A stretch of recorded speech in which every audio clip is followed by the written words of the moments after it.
As in all things, when taking your shoes off, it's better to ask forgiveness than permission. Look, they're off. There's nothing you can do about it now. I mean, I think that maybe that's the other way to do it, is to just be brazen about it. Like a Will just waits until like 2 seconds before showtime. It's like, I'm going to take off my shoes. Is that all right? You really cornered. As he's taking them off. You really cornered us on that one. What are we going to say? No? Look, I was just thinking about stinky boot foot, and I got to get ahead of that. Wait, now. are you wearing boots? Yeah, it's raining, man. It's rain season. You got to wear boots in San Francisco. Poop you didn't mention rain. that. You said take my shoes off. Is it raining poop? Boots or shoes? No. The poop. The rain washes the poop off the streets. It's the cleanest San Francisco gets. That's right. It's really cold outside. It is 43 degrees here right now, which is It's, insane. That never happens. It was scheduled to snow last night up where I was. Yeah. What if it snowed? Yeah. What if it snowed here? Then it turns out it wouldn't stick to the streets and it would just melt immediately. I It doesn't actually. or stay cold and then turn into ice. Yeah, it doesn't do This that is- thing no, that we don't Johnny get that Mosley here. was so worried about. This might be a terrible thing to say because I understand the chaos it would unleash. But it is my ultimate fantasy to see just like a foot of snow dumped on this city to just It would kill it. watch everything shut down. You take the bus to work. I know. Then nobody would go to work. Nothing would operate with a foot of If you snow. had an inch of snow, no one would go to work. Totally. I was in Huntsville, Alabama one time when there was like a blizzard that created 2 feet of snow. Huntsville, Alabama is a pretty good size, like 150, 200,000 size city. One plow. Yeah, they're not prepared for the snow. Yeah. down Yeah, there, they're not. as No. it turns out. It was bad. Like it was shut down the whole week. Like people were burning furniture for heat. The whole thing was cats and dogs living eating their together. pets. I thought about doing that. I don't know if my heater. So my heater is supposed to kick on if it gets below 55 degrees in the house. Wow, that's a chilly house. It got colder than that, and the heater didn't actually kick on. Like it was 54 when I woke up this morning inside the house. Did you see your breath? No, Okay. not quite. But it was fucking cold inside to like get up and be like, I'm walking around in my underwear in my house. This sucks. I got to feed these cats because I got to do it immediately, and I don't have time to put on clothes to feed the cats. What, they're that demanding? Oh yeah. Oh. It gets bad fast. If I'm not up by 7 to feed them, it's a bad time. They just get up in your face and start rubbing your tails. Look, I've had. You see the butt? You will see the butt. Sometimes, I'll get a cat attacking my appendages through the covers, which, sometimes a cat will look, okay. I had a cat stand on, let's call it the genital triangle, the midsection. Zone, yeah. Yeah. The no-fly, the no-go area. Yeah. And then jump full force off of that as a launching platform. So just back feet pushed in deep. That's a good one. Deep. That's a good one. It was unpleasant. You can get a rupture that way. You got to be careful. Yeah, no, I've it's been now when a cat gets anywhere near like cuddling up on top of me, I'm like, no, not now, not until, no, not now, can't do it. Let me get on my side first, then you can do whatever you want. But You just got to protect your nethers. I'm gonna start wearing a cup to bed. It's a good idea. Yeah. Protects you on 2 fronts. And armor. Before we move on, Yeah. is your phone wearing digital camo? No, it's like jeans. what's going on? Feel it. Is that a you got a pixel there? Yeah, I got a Pixel 3 with Okay. the notch. It looks like Deal it would, with it. It looks like it is prepared for urban warfare. Yeah. Look, I Is that like the denim? notch. Yeah, the notch is fine. Denim like a jean. I like. Oh yeah, it feels nice. It's a little grippier than your normal case. Yeah, it's nice. That is pleasant in the hand. Feels I good. will say. Touch it again. I'm good. Touch it again. I'm good. Wait, All right, I'll let me wait till touch it. later. You let Jeff touch Pick up. it. It's like it's kind of fuzzy, Okay, yeah, but not too much. It's real grippy. that's not bad. It's got a good grip to it. It's good. It's the opposite of an Apple phone. I found my Nokia 5190 faceplates while cleaning my garage up over the weekend. Is that one of the little candy bar ones? No, that was the thin? 8810 or whatever. The Yeah. 51 was the one that everyone had before they got really small. The Was it, did it have a nub yeah, the antenna? one with the nub antenna. Yeah. Yep. I found my nice bright orange faceplate that I had for a good long time. I had one. Yeah, I had a bright orange one back as well. when I made my very first ringtone. Man, I was a CDMA guy back then, so we didn't get any Nokias. Oh man, I was okay. selling Yeah. cell phones at that time. Whoa, so boy. Yeah, I know exactly what you're talking about. Hell yeah. it was good times. Yes. Dirt peddler. Like Yeah, middle of the pretty mall much. kiosks full of the worst cell phone faceplates. Yeah. We need to Lucky- bring that back. Like We had our own store. I wasn't in the mall. Jesus. Oh, okay. You want a Bart Simpson saying "I carumba"? We got that for you. Yeah, we got that. we're Generation Remix. We want to dress up our phones with stupid shit. Yeah. Yeah. I love stupid shit. Speaking of dressing up with stupid shit, Yeah. y'all play any good games lately? Wow. Yeah. mean, yeah. What I a guess. weird, what a strange experience the last week has been. How often For does me in a particular. game just come out of? Yeah, so you went to an event. Yeah, for that game I that just appeared out of nowhere. Like I literally jumped up out of this podcast last week and flew straight to Los Angeles for a Respawn event the following day. Did you think you were going to see Titanfall 3? The purpose of which I knew not what. Yeah, what, Yeah, they know for were sure. relatively upfront about it. Like the invite was like unannounced IP, like implying that it was not a Titanfall. Brand new, I think brand new unannounced IP from Respawn Entertainment is the phrasing they use. I think that's fair. I guess so, yeah. Because I mean, it's not Titanfall. Yeah, the word it's Titanfall does not appear. universe, Yeah. but not yeah. So yeah, I went down there. Like we went to a nice hotel screening room the following morning, and they rolled that character trailer. And I was like, "Are they making Borderlands?" Yeah. You know the one I'm talking about, the one that's like animated CG of the yeah. characters like quipping at each other and killing each other and looting a big crate. And there's a comedic robot.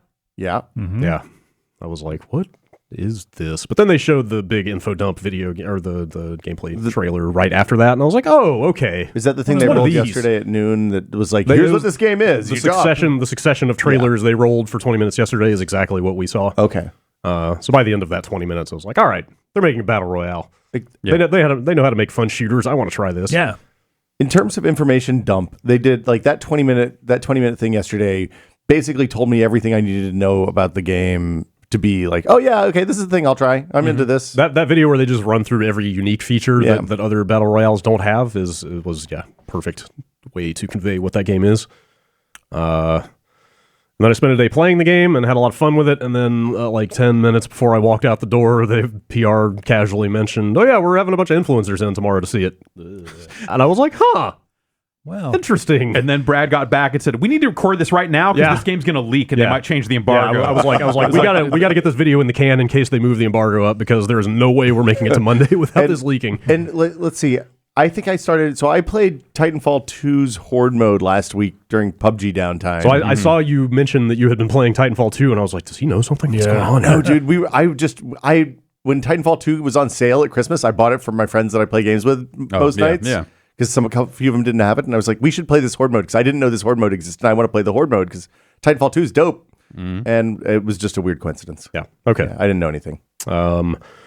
Boy, Yeah, it's good. the way those leaks went down, like you were saying yesterday, yeah. the way those leaks happened and the way that the game was presented by people who hadn't seen the game was like the worst way you could So pitch. yeah, so you got pitch back that and game. we recorded that video, and Yeah. so that was me finding out about it, and then so I spent the weekend watching, like under embargo, watching this fucking thing unfold as people with kind of like half the story, Yeah. Making and like whatever, like speculations it's not my job to really care about that, but I really felt for the dev team. Yeah.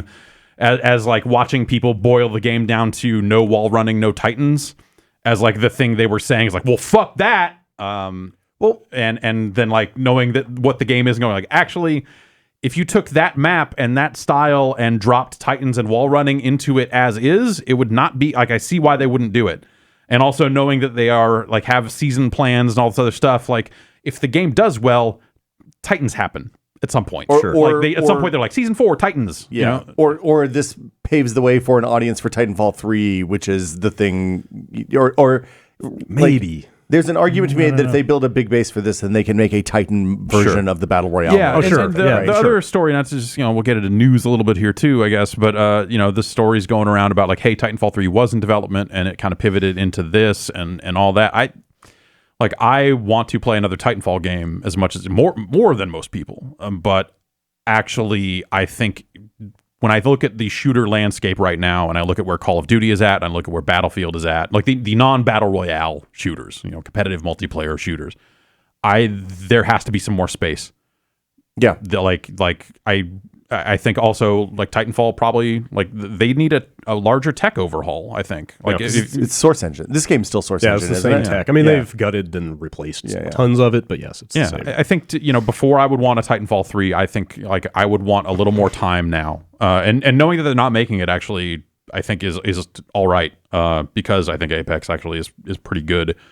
And yeah, so I think I'm at a point where I'm like, okay, like let's maybe this is like a post-launch new console game at this point. Like take the time to actually do the tech. Because I think, EA's in a weird spot with shooters right now because it doesn't seem like Battlefield is really doing it.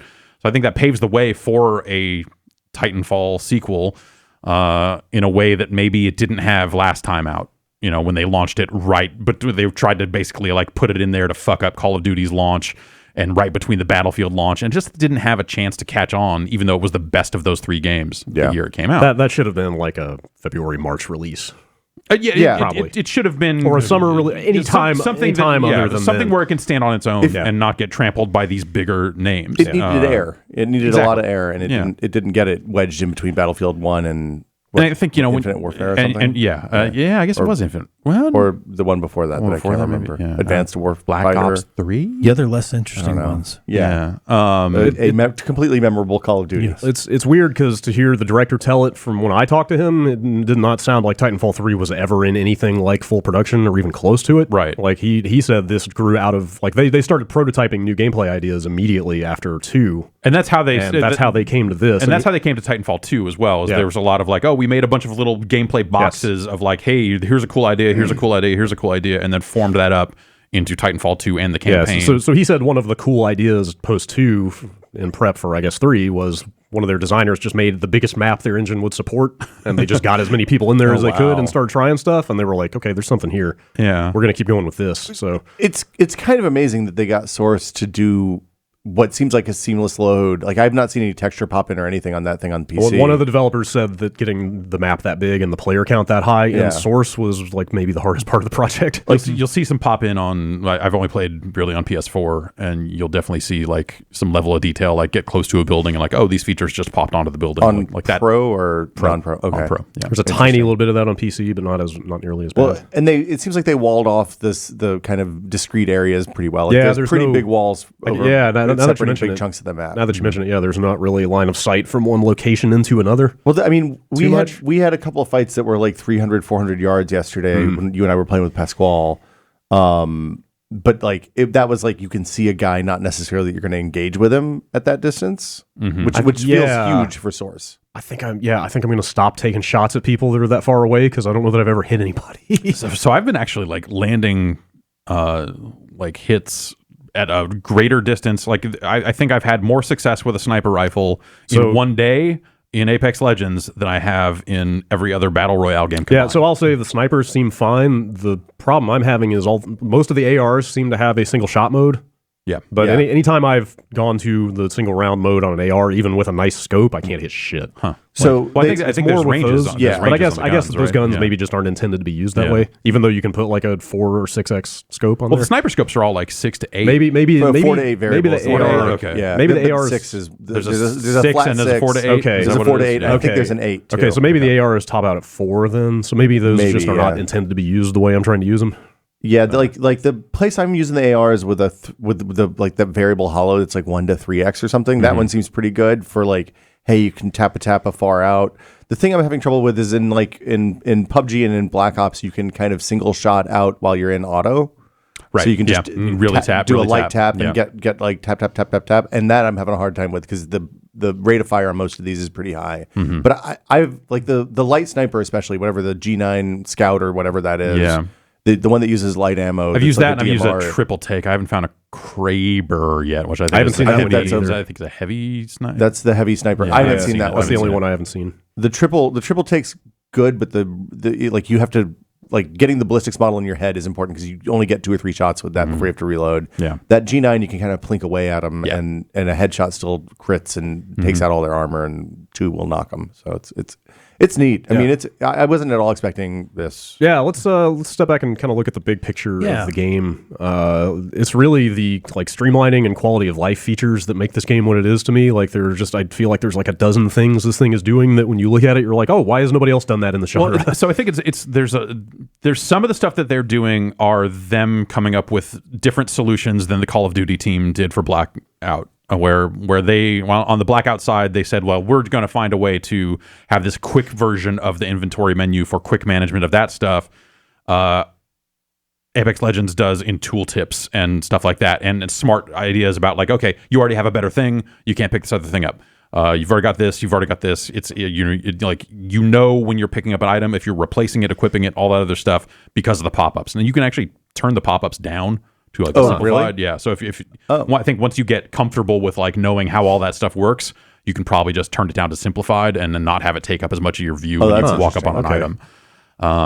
And so I think like for me, the early parts of that game is learning to trust that system because it's actually really well done. And I think it actually, like I said, it solves those inventory management issues a different way than Blackout did.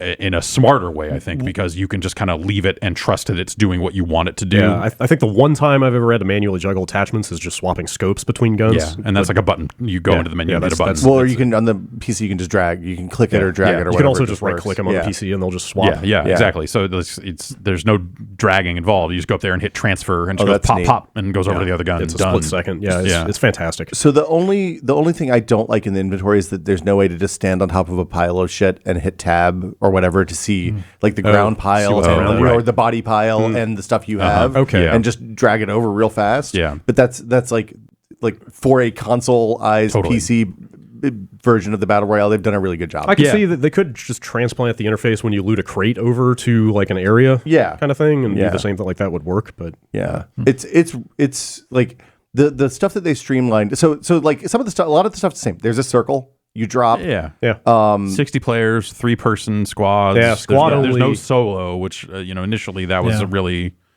like unsettling for me, a solo player. And we haven't said hero like once in this conversation. Legend. Excuse me, legend. Sorry. Yeah. But you drop.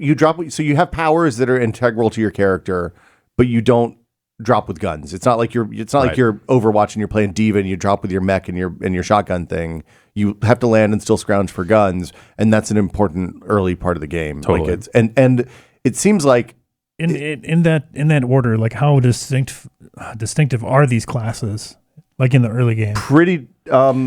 It seems like it matters more when you get equipped up. Yeah, I feel like the abilities really come into play once everybody's geared up and shooting at each other. Yeah, but I mean, they can be used early on. It's like okay, the lady with the smoke grenade. If shit goes bad early on, that might come in handy. Yeah, some characters have like escapes and sort of stealth and like some are general utility interference running features that are good like right out of the gate. Some are constant utility. Some are like either mobility skills. It's interesting. Like Bloodhound. Tracker has so I've never played that character. What is the Q? So there's two things that he does. One is he's a passive, and if like somebody's been by in the last few minutes, you'll see a footprint, and you can kind of mouse over it. That's the passive. Cool. That's the passive, and you'll see it, and it'll be like somebody walked here 2 minutes ago, or 20 seconds ago, or whatever. That's cool. Somebody vaulted or slid or picked up something or whatever. So when I read that skill on the list, I just mapped it immediately to the Call of Duty perk. That just shows like a line of footsteps. It's basically. way more subtle than that. Yeah, like once I heard it was like, hey, it's a 2-minute thing when you find clues and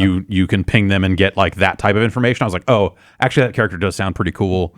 Like we followed people. That didn't sound great. So what is the active ability? So the active ability lets you see through. So that's the thing that sends the kind of Q, scan out. which is the regular, like the frequent one, not the alt.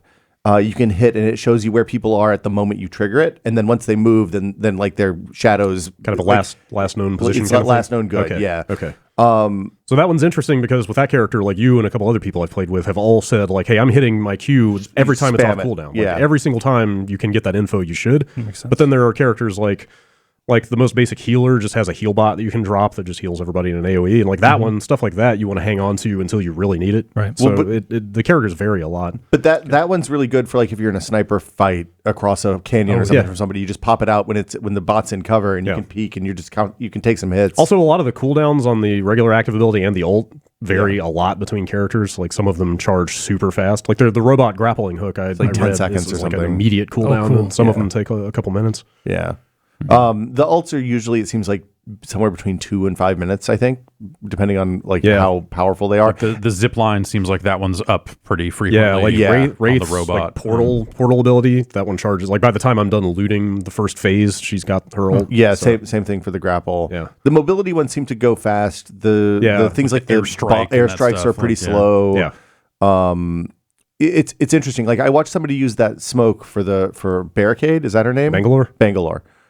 Use that smoke to like completely escape a fight, get through a canyon, and they just covered that whole canyon with smoke so they were running away from it, and then they were able to see people coming through it and pick them off as they were coming through, and it basically was like mobile cover for his entire squad. Like, it was bonkers. Yeah, it's interesting because I feel like in most video games, smoke doesn't ever work. Yeah. It just always feels superfluous, or it doesn't actually hide people. You know, it's like at best you're fooling AI. Yeah, I don't know what they did here. If they just made it so thick you can't see shit, you can't see shit. That's why it works. Yeah. But I agree, it is actually super useful. Well, I mean, if you think about Titanfall, they had the smoke that the countermeasures, the pilot countermeasures, electro smoke was like always a key part of that. Yeah. Playing a Titan. But that was like, I'm going to crouch and hit electric smoke, and this person who is on me is going to die. Yeah. Yeah. Smoke has, for what it's worth, smoke has become a big part of like the late stage game in PUBG in the last 6 months. Interesting. Like the current wisdom in the high level meta is that if your squad doesn't have 20 or 25 smokes coming into final circles, like I'm serious. Wow. Like people, if you come into a circle where you have no cover, people will throw like 10 smokes out. Oh, interesting. And they just keep them coming. Yeah, so that they can have like kind of build and stuff. So many of those final circles are so tiny. There's nothing there to hide behind, right? Or if they're in a field or something, and like the other guys have a rock and you don't, it prevents you from getting wrecked and lets you flank. Huh. So that's cool. Just like I love the random ordered character picking. Like the Jumpmaster stuff is super cool. That's a really like. What is the random order? So it's required 3-person squads, and it just puts the 3 players in a random order to pick characters. Okay. Oh, so gotcha. like sometimes you'll pick you can't first. both be the same character. Yeah. But then sometimes you'll pick first, sometimes you won't. So it kind of mixes that stuff up, and people can kind of mark the character they want, so you can decide if you want to take it from them or not. It just mixes up the picking phase. Good. It means you only have to learn 3 characters. Like you need to learn 3 characters probably because there's a chance that your first 2 will be taken when you're the third person. Yeah, out of there are 6 free characters out of the box. Yeah. So out of the 8. So plenty of options even if you don't pay for the characters. The Jumpmaster thing is really cool because it means that like if you're not good at jumping, somebody else can do it for you. Yeah. And B, it means that the other 2 people that are riding along. So what it means is the person who's the Jumpmaster controls how you fly, and you can choose to bail off of that flight path if you want. I don't recommend it. I've never seen it go well. I think it's maybe in the last 3 seconds of a flight or something. Yes. Go, okay, I'm Spread going to be out. this building, Yes. this building, this building. Yeah. But yes, playing with strangers, I definitely had games where one person at the start of the jump said, "I'm going over here." And disappeared. Yep. I was like, okay, great, thanks. Yeah, you're useless to us. Yeah. But the other 2 people can look around and see and kind of spot where people are going. So that is like that's a hard thing to do if you're trying to land a parachute on the roof of a building and you're not very good at it. And if you can just focus on that while the other person flies, it makes everything better. Yeah. The tagging system in this game is bonkers. It is the It's core so of good. the game, I think. Like this game is clearly designed to work in a way that you don't ever have to talk to another human being if you're playing solo with randos. Yeah. So the system is just there's a contextual communication button, and literally anything you point your cursor at and hit, it will call out. It's the verbally. Battlefield thing in a lot of ways. Yeah, like Battlefield evolved to that, and then in Battlefield 5 they reduced that to where only one class can do it. Yeah, I was going to. Oh, really? That's it's insane. Yeah, because it's a scout thing. Okay. You know, so it's they changed a lot of that stuff around spotting. But yeah, they've taken that concept and really blown it out contextually to where not only can like, okay, I'm going to spot this stuff, but then another player is going to look at it and say, okay, acknowledge all that other shit. Yeah, you can they're thank people. They're going to call dibs on an item. Call dibs on an item. You can request ammo or attachments. Any enemy that you tag, when you see them, it'll mark their position on the map so all your squad can see exactly where they were. It's also good because you can tag places where you saw somebody, but you can't see the person anymore. So like if you see somebody moving through an area, you can be like, hey, there's people over here.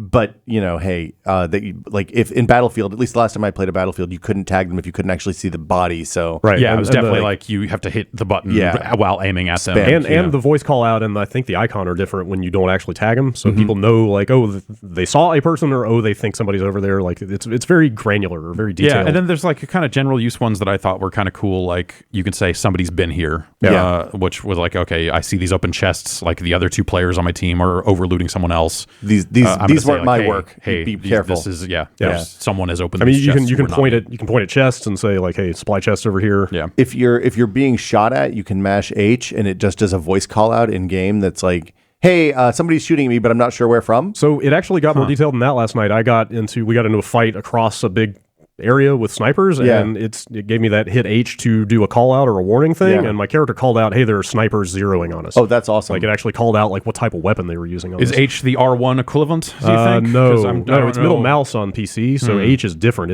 It pops up and say, I think the tooltip said like press H to warn teammates. Yeah, it's like Okay. it's So that whatever would the show- think button okay. is. Yeah. Okay, so down on the D-pad yes. is I think what that is. And It's like there's both a call out and point something out, and then a respond to something that happens to the world interacting. But the with fact you. that it literally had a Really neat. voice line for what type of weapon they were targeting us with, I thought was really impressive. That's smart. yeah. It reminds me. This is going to be a weird thing to say, but it reminds me a lot of Shadowrun, in that like the cool abilities are ones that would be hacks in another game. Like Right. you can see through walls, you can warp from place to place, you can throw a grappling hook, whatever. Yeah. But it works really, really well. That's how I felt like. So there's a character in Black Ops 4 Recon who basically is the see-through walls guy, and it's that same concept of like, okay, your single tap is you're basically launching a drone, launching a dart that has sensors on it, so you get minimap visibility in a certain radius when that dart is up. And then the other one is just straight up like you're going to get pings that show every enemy on the map through walls, like 3 or 4 pings of where they are while that ult is kind of proccing. So that's the stuff I don't like about Blackout. Is like the thing so that that lets stuff's you, not. I don't think that stuff's in Blackout. Oh, that's just in the main that's game. just Okay. in regular competitive. But like they let you get a power up that lets you turn off footstep sounds, which when you're playing a first person battle royale game, literally the only information you have half the time is footstep sounds. Yeah. And in a game where the sound model's already janky, it doesn't help. Anyway, I have feelings about this. Yeah, but I liked my time with Blackout and kind of tapered off of it in favor of the regular competitive multiplayer. Have you kept? I hate to wade into this stuff because it gets kind of ugly, but have you kept up with the changes they've been making? Because Yeah, a little I've bit. seen. I randomly ended up reading. What's the guy's name? David Vonderhaar. I Yeah. believe from the team. I ended up reading his Twitter replies, which I should not have done. The Twitter replies for anyone affiliated with Yes, Fortnite, Call of yes. Duty, Mortal Kombat. I know it's a terrible thing, yeah. but specifically, people in that community seem pretty unhappy with specific changes that have happened in the last few weeks, and I'm not quite sure what those are. I'm going to say that that would be true year round. Yeah, you're probably right. with that stuff. So I don't know that I can speak to the exact thing people might be angry about. I was just wondering what has changed over there. But sure, that makes sense. That tracks. So I know they added the respawn, like a mechanic that is very similar to the respawn mechanic. Yeah, that's a new in mode. Right? Apex mode. It's a different mode. I think I heard people actually like that. People pretty seem to well. like that. Yeah, Respawn's and good in a I think respawn game. Yeah, and I think that's an automatic thing where every time there's a new phase of the circle, everyone who's dead respawns. If they have a squad that's If still they have a alive. squad that's still alive. So that's a lot more automated than the way it works Yeah. in Apex. Yeah, the way it works in Apex is really it's, neat. It's much more positional. You have to worry about getting to a terminal to bring people back, and they're single use, so somebody else might have already used it. I watched someone. Oh, really? They're single use? Yeah, they disable once somebody uses one. I watched someone run past my banner, but also run to a respawn terminal and then not do anything near it except stare at it. Yeah. That So was, they pretty, didn't that's know. pretty People good. people are learning Yeah, the game yeah. still. It's day one. So So I had an insane match last night where we dropped in and my 2 teammates died in the very first encounter. Oh no. I flanked around a big rock to try. I don't think the other team saw me, and I was like, all right, I'm just going to wait for them to loot and move on and then go grab those banners and get them back in. I was all happy about my flank maneuver, and then they both just quit out, and I was like, fuck you. I was trying to get you back. In a fit of pique, I was just like, I'm going to stick this out. I'm going to see what happens. Made it to top 2 squads by Wow. myself. Nice. Like it was me versus a squad at the end, and of course I got just worked. But like, Yeah. and there was a fair amount of hiding in bathrooms involved there. But Hey, like, you know, still, like whatever. it can be really exciting even when your team totally screws you over. It's I mean, the things that they've done right with this are shocking for like a day one. Like the amount of polish for a game that was not it couldn't have been tested a lot outside of Respawn. Yeah. You know, because nobody heard anything about it until like last Wednesday or Thursday. So I know Shroud was saying he went in a few months ago to see it and give Okay. feedback. So they have been talking to some of the top players over time, but very quietly apparently. When I finished playing last night, I flipped on his channel and he was on a 28 game win streak, I think, or 26 game win streak. Sure.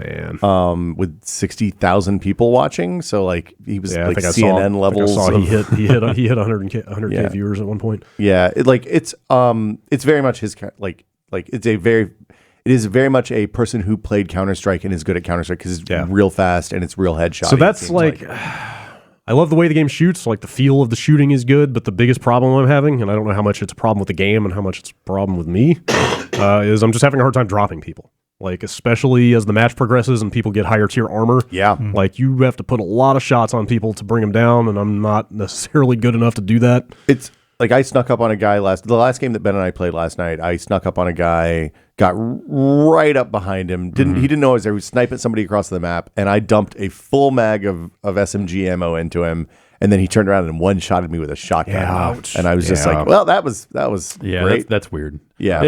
I think for situations like that, like, because they have the finishers when someone's down, that you can do the little animation. They should probably do that as a come up from behind melee kill also. Yeah. I feel like that like a one shot from the back melee kill. I like, would have give it a long animation just like the finisher or something like that, so it's a little balanced. But it seems like it would benefit from something like that. Does it tell or I guess that seems like something that would be cool. Like, I mean, if I had known that the one mag of SMG stuff to his face wouldn't have killed him, I probably would have just hucked a grenade over there. But he like had a squad mate, so I was like, I can't. Yeah, it's like, okay, you have to act fast before someone turns around and sees you. Like, I had a similar situation, except the person sniping just walked off the ledge and then was down below, and then I fucked the whole thing up. Yeah. Lack of fall damage lets you do some really ridiculous escapes. Yeah, it's cool. It's good. I like You that. could literally just jump off a cliff to get away from people and you're fine. One thing it took me a while to notice in encounters is the damage numbers that fly off of people are colored to the armor that they have.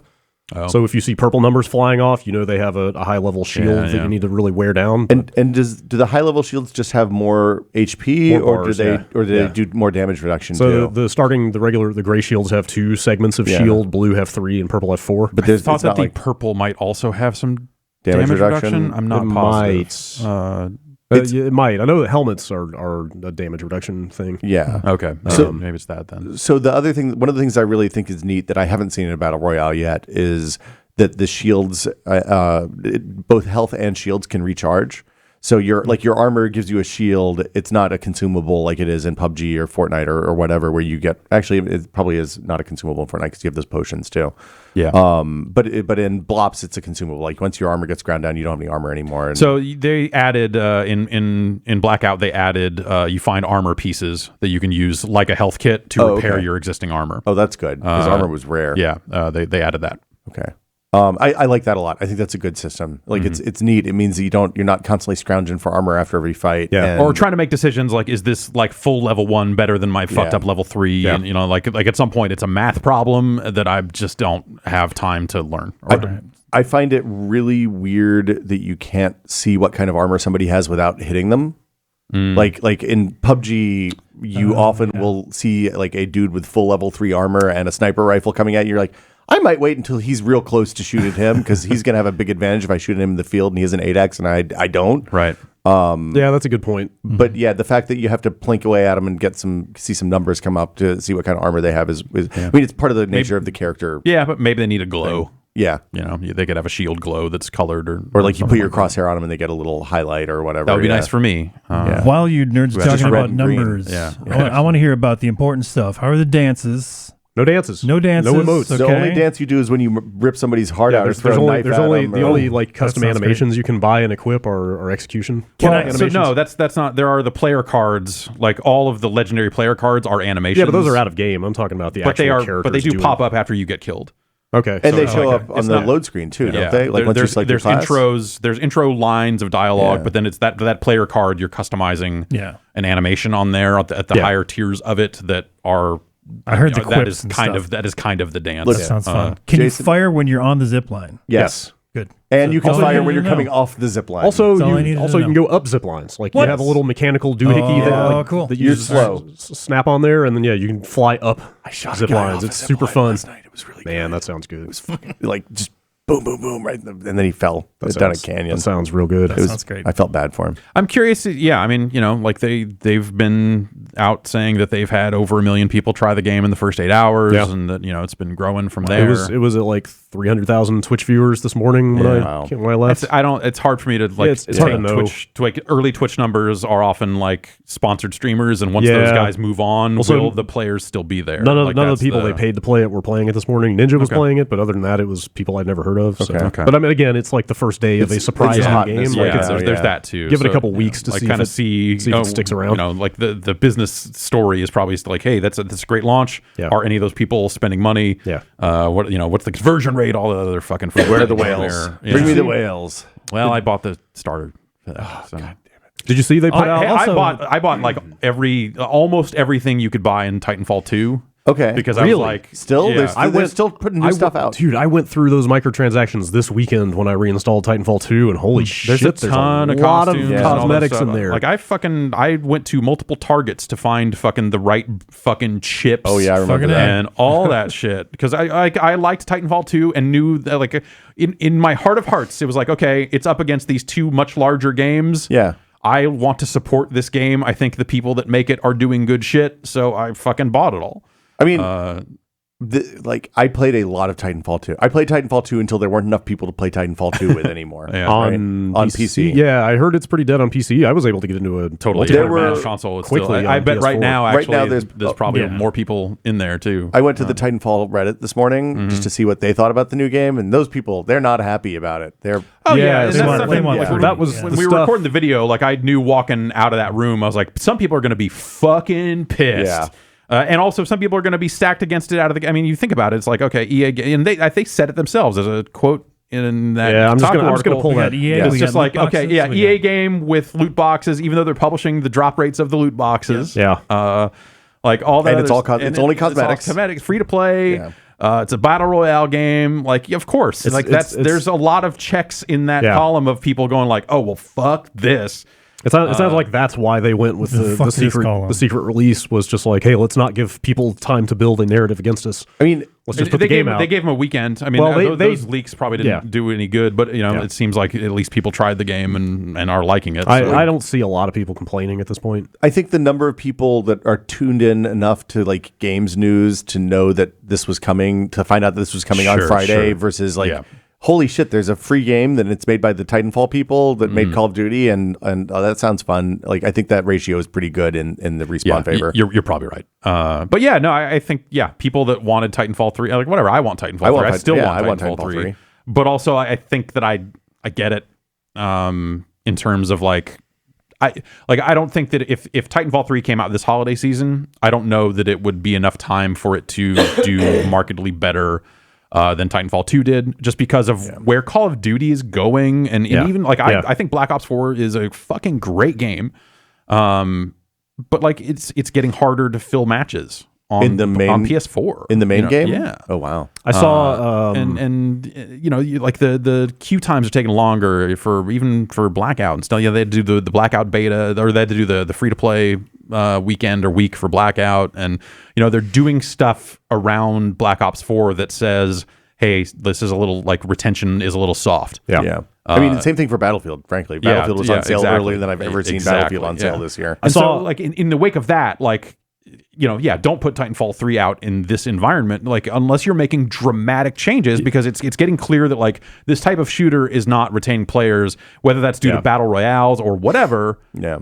I saw the most concise way I've seen this whole Titanfall 3 thing addressed was in a forum argument I was reading, but somebody said, imagine being the people who made Titanfall 2 after that game didn't sell super well, stepping back and looking at that thing and saying, what do we do to meaningfully improve this? Exactly. Because it was like about as good as that style of game could be. Totally. So like if that doesn't do it, if that game doesn't do it, like you kind of have to pivot. Well, like the only complaint I would have about Titanfall 2 is that it's not super exciting. Like, it's a hard game. Like, the multiplayer is savage when you first jump into it. Where did you play it? I played on PC. There you go. No, I know. I played on a console. It's a different experience. Totally. But like the PC, I don't think that there's a skill ceiling on the PC still. I see people on that subreddit posting clips of them doing doing shit that is I kind of like, I would tentatively say the same thing about Apex, because I feel like I did a little better on PS4 yesterday. I prefer the PC control scheme, but the lack of aiming and the mouse and like the much higher level of skill of a lot of the people I'm playing against is making it really rough. It's hard to play against headshot wizards. Yes, absolutely. Always. Absolutely. Yeah, and that's, like I've spent a lot of years playing shooters on consoles now, to where like the only time I want to use a mouse and keyboard in a shooter is when I'm playing like an arena shooter, when I'm like all the way back to Quake. Like those games still need that. Overwatch works. Counter-Strike.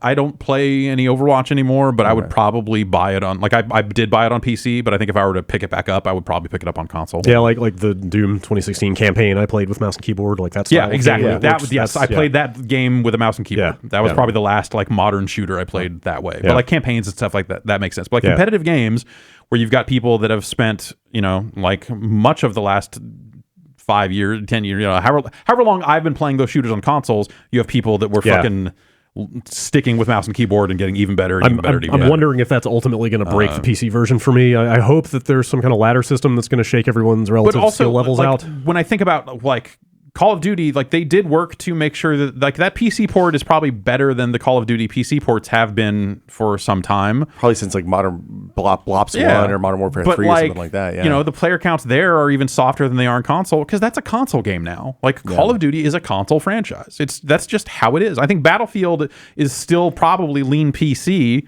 but there's still, plenty of action to be had on console. It splits the difference a little bit better. Yeah.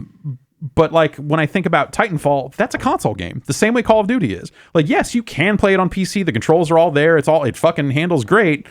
But I think that game just is a more fun experience at that, like, and it's I'm not going to say lower skill level, but like the controls are such. It's softer controls. That more players can do well. It's like I think you're right. It's like console PUBG is not a 300-yard game. It's a 50 to 100. And console PUBG game. is a game where they didn't build those concessions in. Right. Like the inventory management in that game sucks ass. It's bad. It's terrible. Yeah. And the performance I played it on PS4 at launch and I felt like that performance was not great. It's better than the Xbox was at launch. Like it's gotten better every time they've done a patch, but it's still not what you want. It's not what it should be. And so it was like, you for that same reason, I think if you had the option to play PUBG on PC, you would be nuts to even bother playing it on console. So the thing to me about Apex Legend, is that what the game is called? Yes. Okay, Apex Legends. Not the most memorable title ever. I mean, it's not. At least it's not War Thunder or something that's like just. Anyway, I don't mean to take shots at War Thunder. The word storm. The word storm is not in there anywhere. The thing that they've done, I think, is that they've softened.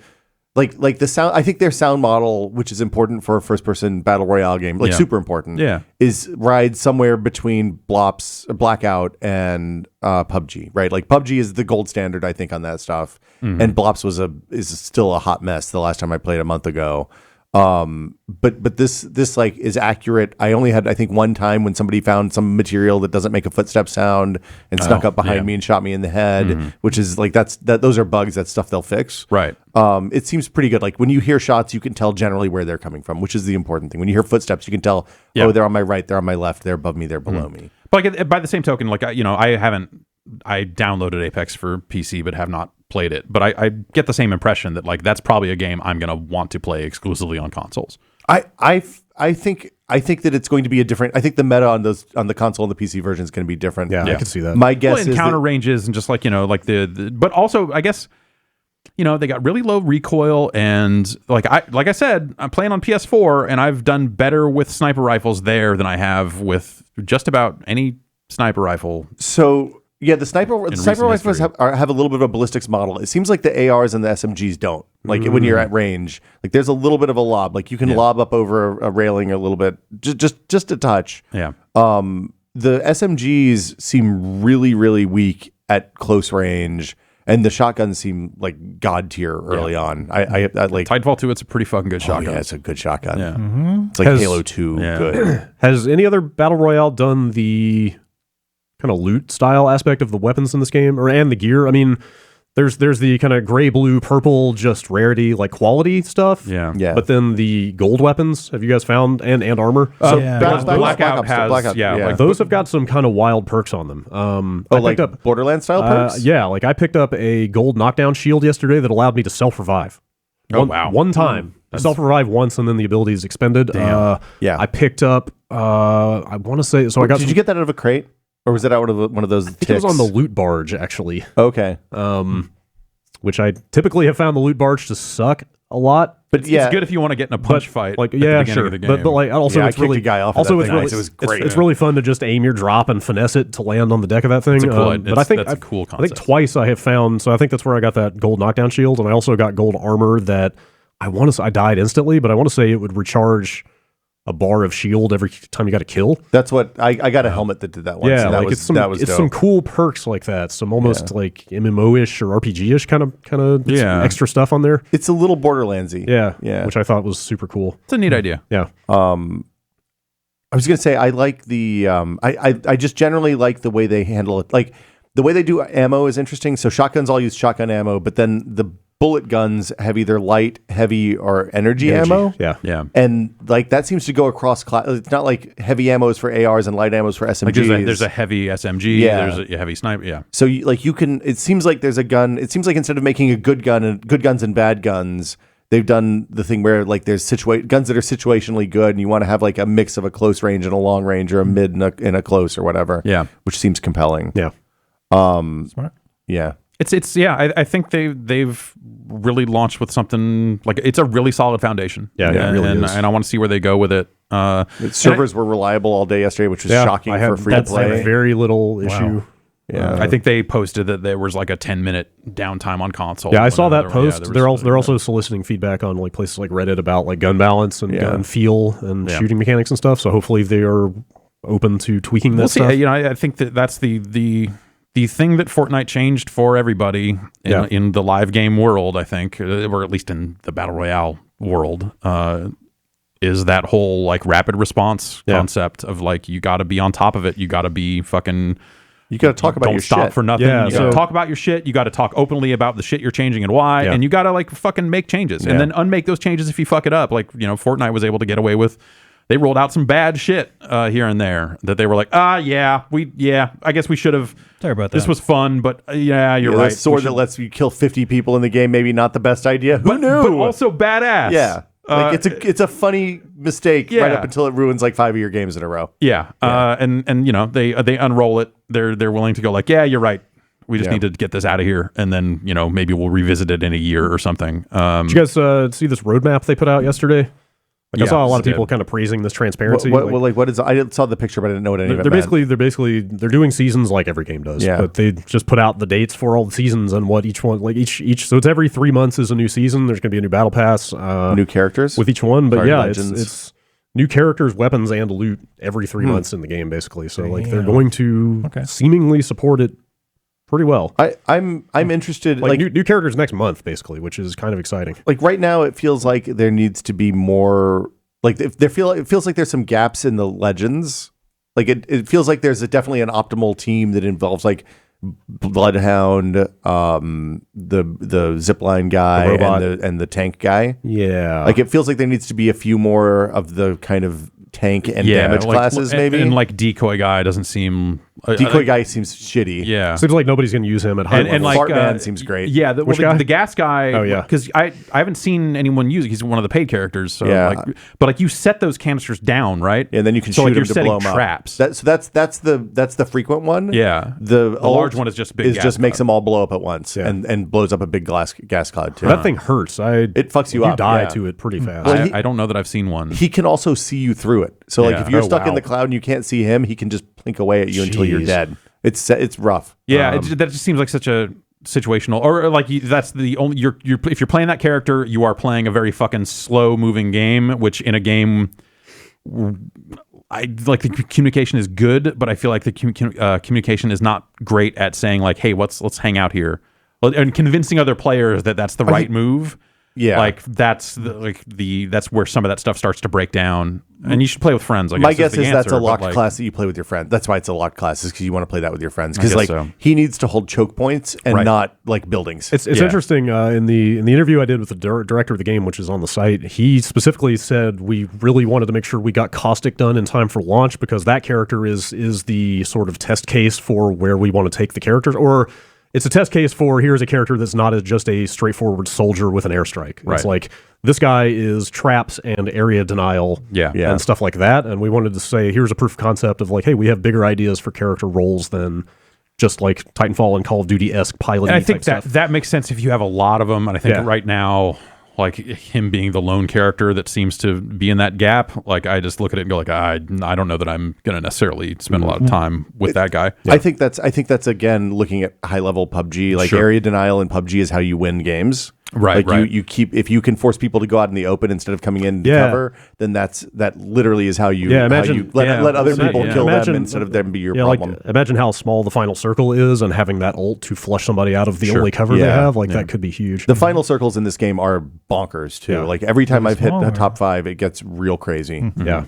Yes, absolutely. Yeah, I had a final showdown, like us, and it was like me and another guy against, I think there were 2 on the other last squad, and they had rappelled up into this cage that was hovering high above everything. Oh man! And there was some areas to climb up and get on top of it and stuff like that. So it was like this like purely vertical fight between us in the bottom of this weird cage and them on top of it, and we lost. But it was just a fucking. It felt unlike any final circle that I've been in before in other games, and it was like this really weird area of the map that was like, oh, well.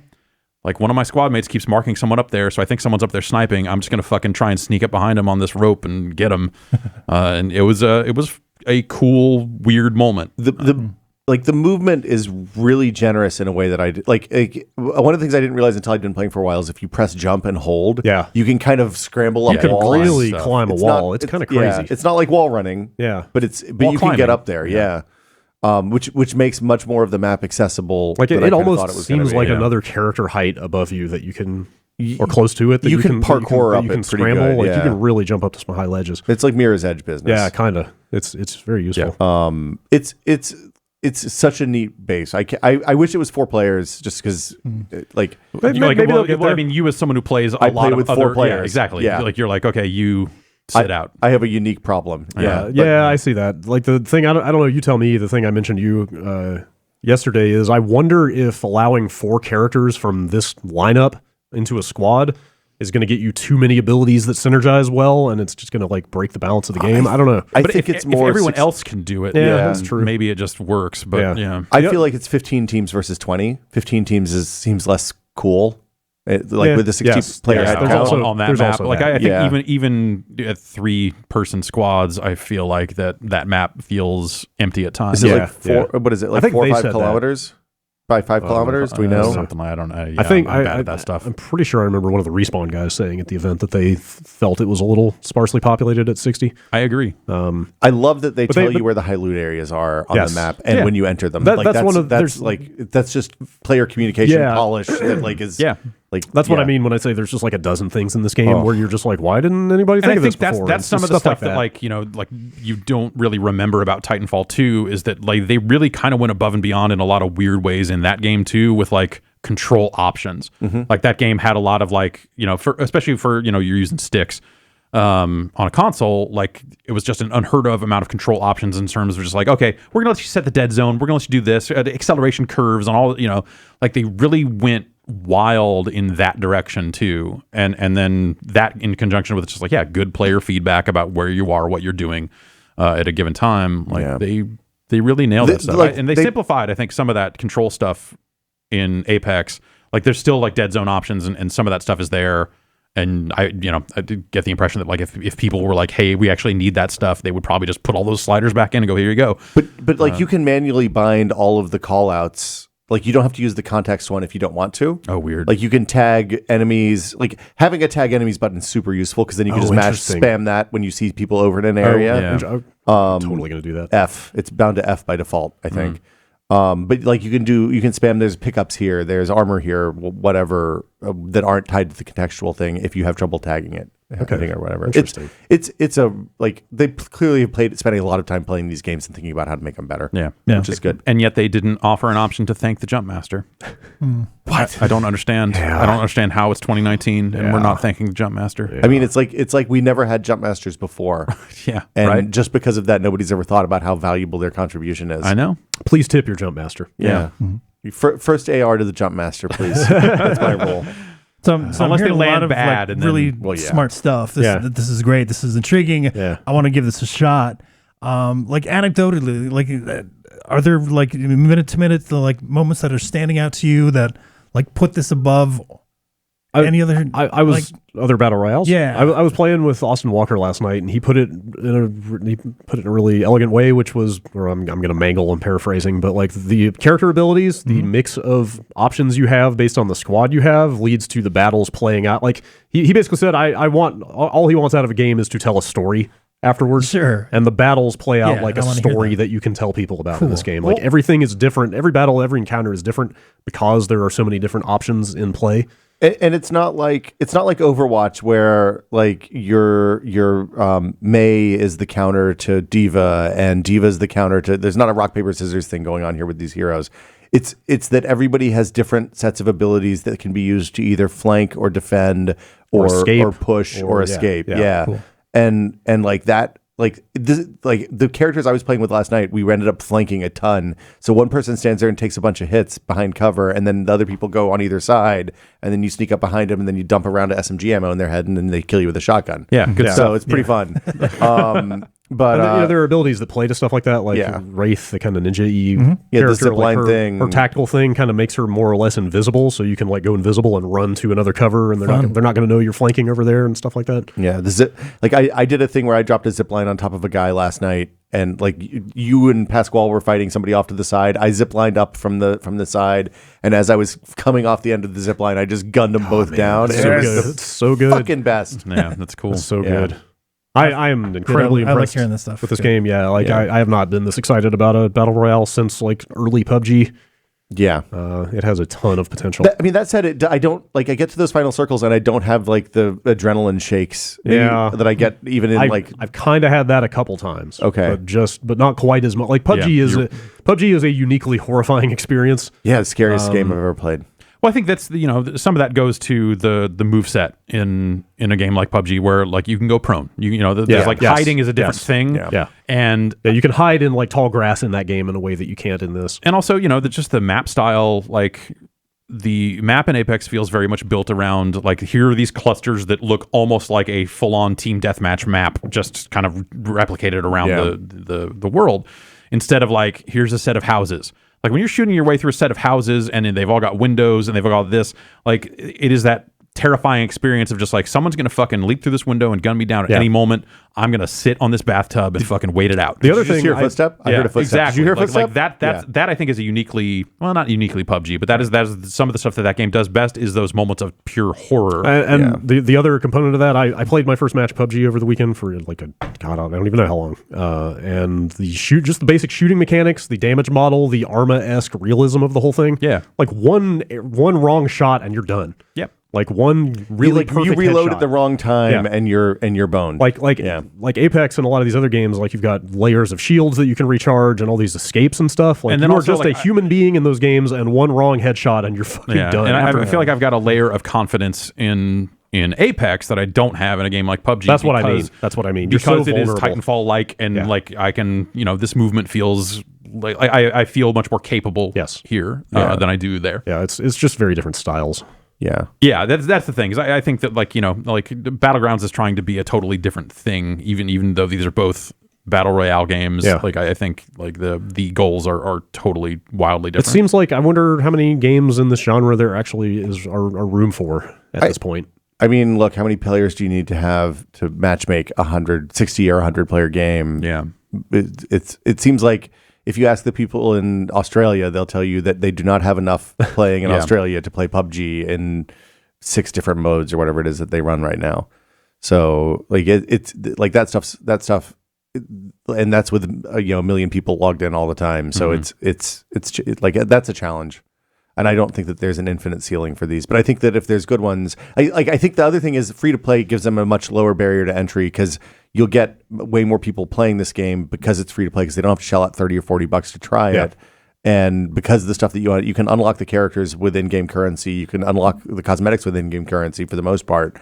Some of those treadmills seem pretty steep, but yeah, you can do it. Like I'm halfway to a new character. Yeah, I'm almost there too. I'm guessing you get a burst of that currency at the early levels. I'm sure the levels are easier. I think it slows down after a while. Yeah, but I mean, look, I'm fine. I don't mind playing if it's fun. Yeah, like six characters is more than enough variety for me right now. Like I also want to see how that grind works toward the characters, so I'm trying to decide who to buy first. I'm not like I would have said Mirage, but nobody seems to really like Mirage, so I think I'm going to get the other guy. Decoys always suck, man. Yeah, I just think he's like I was going to say he's a dick. He's not a dick. He kind of is. Like every line, like he is the dude bro of the game. No, because like every line is like this. It's like that. It's like I'm gonna be a dick and then pull back. Like every line is written in a form of just like, oh, this guy has like no confidence at all. Yeah. He's like, yeah, let's go do this or not. I don't know. Like it's weird.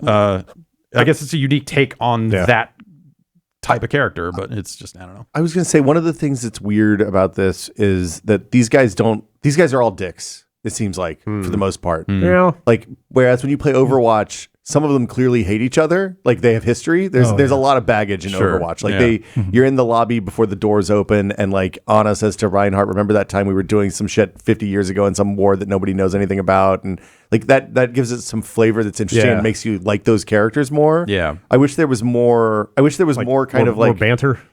I wish that there were people that liked each other, and like I'm fine with everybody being kind of shitty and being mercenaries because that's what the world they built is. But like some of those people have to get along with each other, right? Like, they all they seem to talk about is just murdering each other in as cold and effective a way as possible. Yeah, I want Joe's and I want Cobra, thing. Except for the robot. I don't think that Overwatch did that at the beginning either. For what it's worth, I don't remember. There's some. I don't know. They probably had had some of that. team. Like they had good guys versus bad guys. Okay. There's some tiny little subplot where the robot is trying to find his creator. So there's that. Oh, really? That's the only thing I've seen that is like implying any kind of story. I thought you were going to say there was a subplot where the robot wants to fuck every other character. But also that one. That's his subplot. That's a video game. That is in there as well.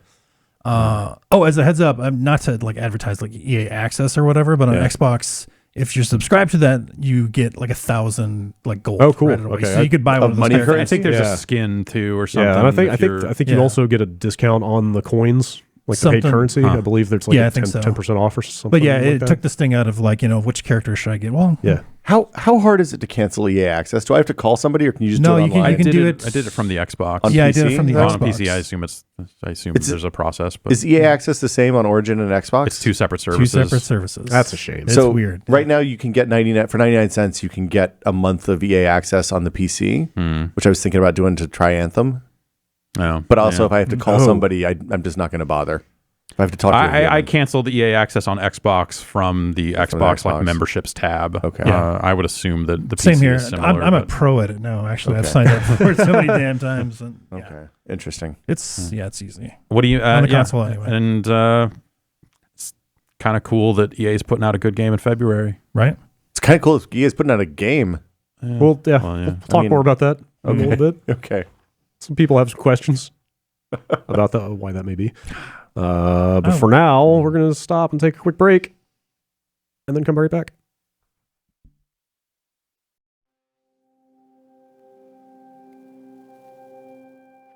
Dreams. Dreams? It's not just an upcoming video game anymore. Oh, what else is it? It's something that we're going to try to turn into a reality. Just going to pluck them right out of my head? That's right. You can plug it right to your head, put it right onto the web with Squarespace. There's this big like thought bubble hovering over my head every night? Yeah. So you're just saying I'm just going to like reach up there and pull? Yeah, you're just going to reach right up there, out of there? pull that website out of that bubble, and then deploy it. It's the website that I spend every night thinking about. Yeah, it's the website that we're on right now. This is the one I think about every night. I should probably sleep better. Yeah. Maybe I need a mattress. Anyway, Squarespace makes it easier than ever to launch your passion project. How would I go about doing that? With beautiful templates created by world-class designers. Oh, that's right. World class? World class. Not just like not national class. No, this isn't some not rookie. Local. This isn't someone who just like Bush League designers. Yeah, learned CSS off the back of a cereal box. Yeah. Proper world-class designers, but you can customize whatever you need and still have it look great. I can tell myself I'm a world-class designer. That's right. Overrule everything they've done. Exactly. Fix it yourself. Whether you're looking to start a new business or showcase your work or just publish content, sell some of them products. Oh. Time to get paid. What should I sell? What do you got? A lot of stuff. Okay. All right. Well, maybe that's a way to clean up for the new year. You got a lot of things in your place. You're looking to move. I have a lot of things, and none of them spark joy in my life. So okay, well then thank them for their service and put them on your Squarespace website. Maybe they'll spark somebody else's joy. Exactly. Spark some joy with Squarespace. They've got a powerful e-commerce functionality to let you sell anything on the internet and analytics. Whoa. That's right. It's like numbers. Get some joy out of them numbers and grow your site in real time. Data. Big data. The biggest of data. It's all optimized for mobile right out of the box. There's nothing you need to patch or upgrade or worry about ever.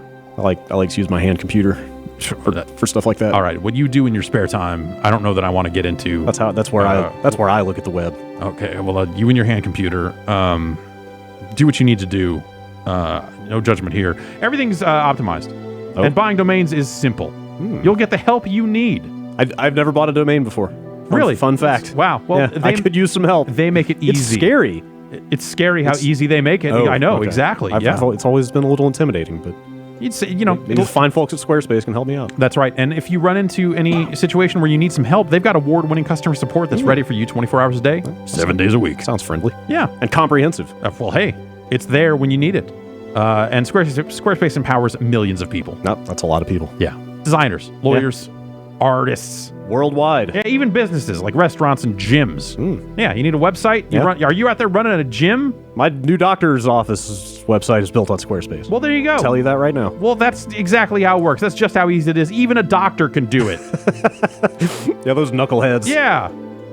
Head to squarespace.com/bombcast for a free trial, and when you're ready to launch, use the offer code BOMBCAST to save 10% off your first purchase of a website or a domain. That's squarespace.com/bombcast, and the offer code is Bombcast.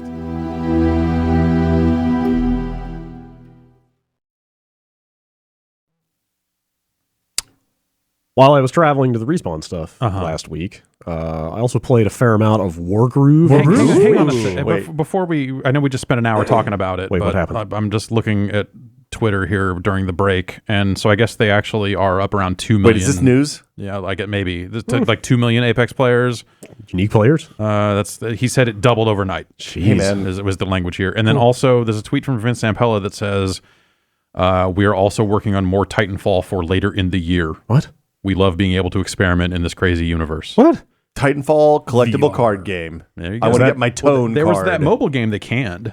They were working on a strategy game that I think it rolled out in beta. And they then, still got the and then VR stepped stuff away. in the works. I saw. So that was Really? never announced as a Titanfall thing, Yeah, but that's like just they said, hey, like they signed a deal with Oculus to do a VR game. Yeah. That I think. What if that is? What if that is what he's talking That about? has to be what that is. Yeah. Because otherwise, this just sounds like Damage Control after all those headlines went around yesterday saying, hey, they canceled Titanfall 3 to make this.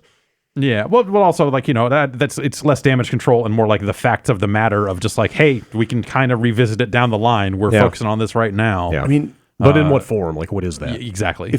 So if it's that, I mean, granted, a VR Titanfall game has a lot of potential. If they get being in one of those Titans in a, that's like tailor made for a VR thing. I want a VR heavy gear game, really. If I'm talking about Activision mech games, I want those. I want those little guys that you could like punch and stuff. Yeah. What if? No, they couldn't make like a mech only competitive multiplayer for VR, could they? Sure. I mean, well, someone, I don't mean couldn't, but would they? Could that be what they're making for Oculus? It could be. I mean, that- I don't. Oculus know that hasn't shied away from competitive multiplaer stuff. No, No, they've got that Echo Arena's dope. Echo Arena Echo Arena for seems them. very popular. Yeah. So, but I maybe that. Yeah, it's easy to look at that what he tweeted and think like, well, okay, how big is that studio? How many projects do they have in the works? You figure a huge chunk of the people that would be the Titanfall people are going to be on Apex for the foreseeable future. Yeah. Then you've got whatever this VR thing that they announced. Like they announced the partnership a long time ago to the point where you wonder if maybe it's dead and this is maybe something else entirely. And then there's the Star Wars game. Yeah. Look, I'm going to tell you, there's something EA is really good at, and it's canceling Star Wars games. Okay, So great. that Star Wars game, All right, sweep the table. cut it. Titanfall 3, it's There you back. go, dude. They're going to roll it out between Call of Duty You're speaking 23. to the person who would be like, yes, kill all the Star Wars games. Give me fucking like 9 more Titanfalls. What if Respawn's making TIE Fighter? Modern shut up. TIE Fighter. Shut up. So, look, God damn it. you can't do it.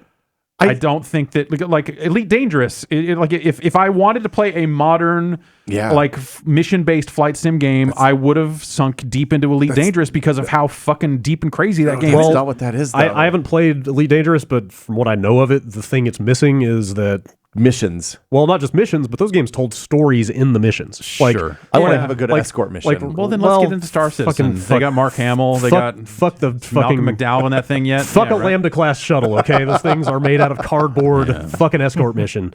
But like, when I think back on the coolest moments of TIE Fighter, it was like learning that there was an Imperial coup against the Emperor in the middle of a mission. Oh, like, sure. Yeah. Scanning some shuttle and realizing some fucking important dignitary was on there, and like, holy shit, there's like this guy's defecting. Like, hey, here's a bunch of freighters filled with TIE fighters. TIE fighters are gonna explode out of. There are experimental TIE fighters on the ship. Like, what is happening here? Like, it was like they used mission mechanics to tell story in that game. That but was like an I guess amazing way. my point is I just don't think that type of mission based flight sim, space sim, it's the space sim, the wing commanders of the world. Yeah. I just don't think that like that stuff plays now. It's so hard to way it say because used nobody's to. done it though. Yeah, it's been a while. But like people kept doing it. Well, and it was the point and click adventure thing of like maybe a Telltale size studio springs up and says, "Yes, Yeah. we're Well, back. We're that's- back in the space sim game." That's what the Rebel Rebel Galaxy That's or what the Rebel whatever. Galaxy Yeah. guys are doing next. Yeah. So- Oh, really? It's not just a 2D game? No, it is a full on. Oh, sweet. So, fact, I'll be very interested to see that and see how well it does. Yeah. Because like that's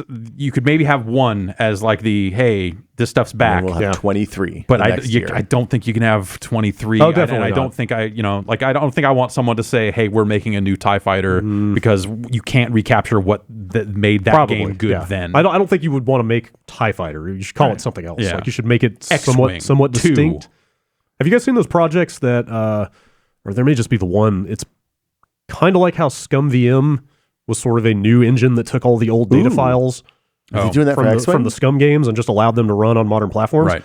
It is that, but like with high quality assets, a full 3D engine. Yeah. But it takes all the mission files from X-Wing and TIE Fighter. don't- You can play those missions in like a full 3D environment, like a full like modern looking thing. It's super cool. So what Like they even built the cockpit like HUD displays Yeah. in their That's new good. cockpit, and it takes that data and just that sounds dope. it's super cool. I forget what it's called. But like what I want out of that game, I want something that is more complicated than like a Rogue Squadron or something like that, right? Something that's more than just flying around Ace Combat Yeah, style. yeah.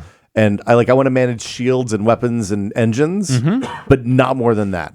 Like I don't want to have 55 like that buttons. exact level of complexity. That's the level of I think complexity I that's want. what I'm hoping. That is it. Rebel Galaxy Outlaw, or what, that I'm hoping that sounds right. game is just that love letter to that era. Yeah. Aren't they the same guys who Did that X-wing thing? pitched yeah. or made like on spec, made like a tech demo I and said, believe. "Here's our vision wow. for a new X-wing," and it didn't get picked up, so they just put the footage out. Right. Like, hey, we made this. I believe that is exactly what this. That project sounds right. is. so this is probably built on that. What Like- is it? Yeah, Like I don't want to go on Galaxy patrol, Outlaw. right? I don't want Wing Commander 3 where it's like, hey, launch out of the carrier, go on patrol, and spend Well, 30 minutes again- flying around. And then again, I at think the very that's end, the thing is like, you Yeah. know, like when you look at those games, even TIE Fighter, there's a lot of fucking patrolling. Well, there's a lot of there's a lot of escort missions. The Yes. stuff that like you know, and when you get away from that, I think you limit it even further as to what you're doing. And then at some point, it does just turn into Ace Combat, fly around and blow shit up. But again, with slightly more control over like, hey, I'm going to switch to the ion cannons and disable shields. First. Again, the way you redeem a patrol mission though is to not send somebody out to just kill and patrol for 30 minutes. Like you put something interesting that ties into a bigger narrative out there. Like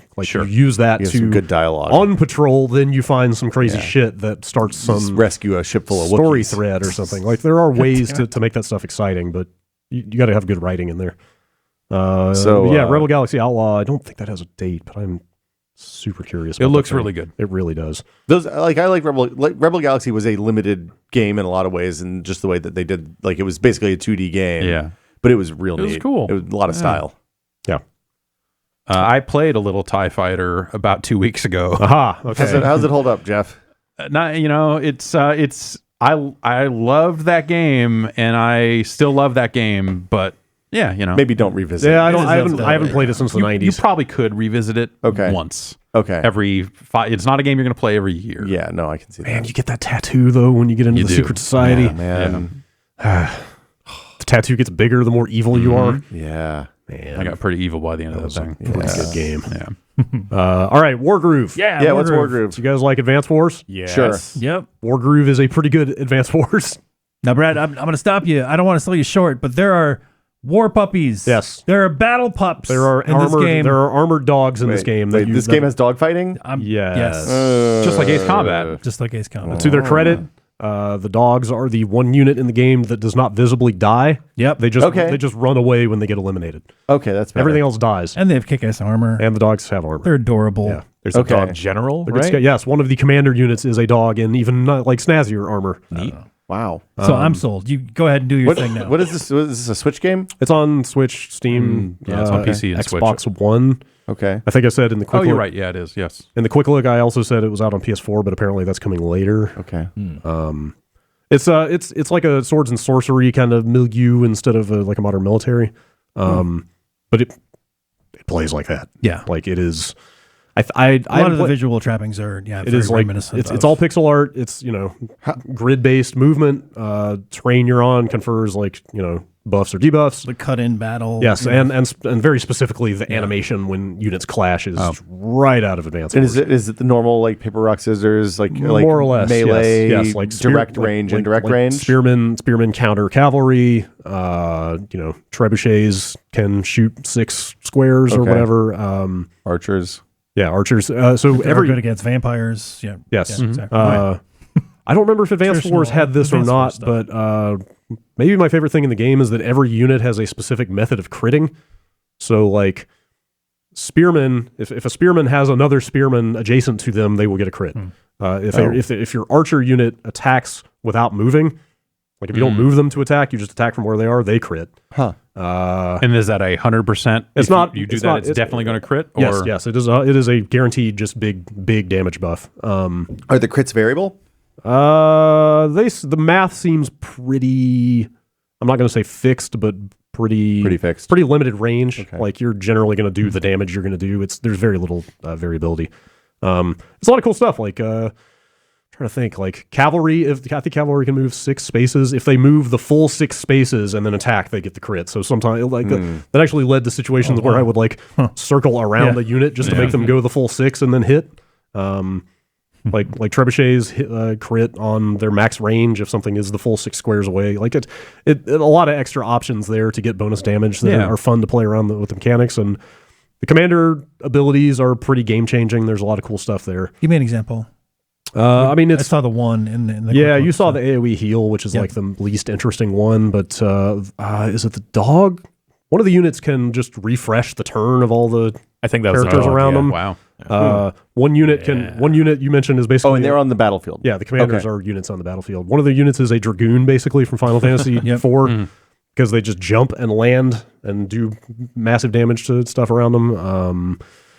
Trying to think what some there's a race of there are 4 factions, and one of them is a race of plant people, and one of their commanders can you can literally just grow 5 vines to block 5 spaces anywhere you want around you, which lets you really trap some units and set up choke points and stuff in some really cool ways. Set up crits. It's really cool. The only real knock I have against it, and this is just like Apex where you don't know how much it's you. I find it hard to criticize difficulty in games because you don't know if you're just bad at the game. You know what I mean? Sure. But there's a lot of I just know I'm never bad at the game. Yeah, it's always the game's fault. That's my experience. Game sucks. I got fairly deep into the campaign. I got a few hours in, and it starts getting really hard in kind of some cheap ways. And then I started looking at some reviews. And that was a pretty common complaint about the game. So I know it's not just me that is feeling that way. I always had that problem with Advance Wars, and frankly, even stuff like Into the Breach. Like I got to the 3rd or 4th island on Into the Breach, and all of a sudden the game got real hard for me. I mean, at least in that case, you see percent. Well, this game actually gives you a lot of percentages, but you get so much information out of Into the Breach. Like the only thing, I think the only thing you're not really seeing is where units, or 2 turns ahead, where a unit's going to pop out. It's real easy for your commander unit to get dogpiled in this game. If the commander dies, you lose. And some of the missions, I've spent probably close to an hour on some of the harder missions.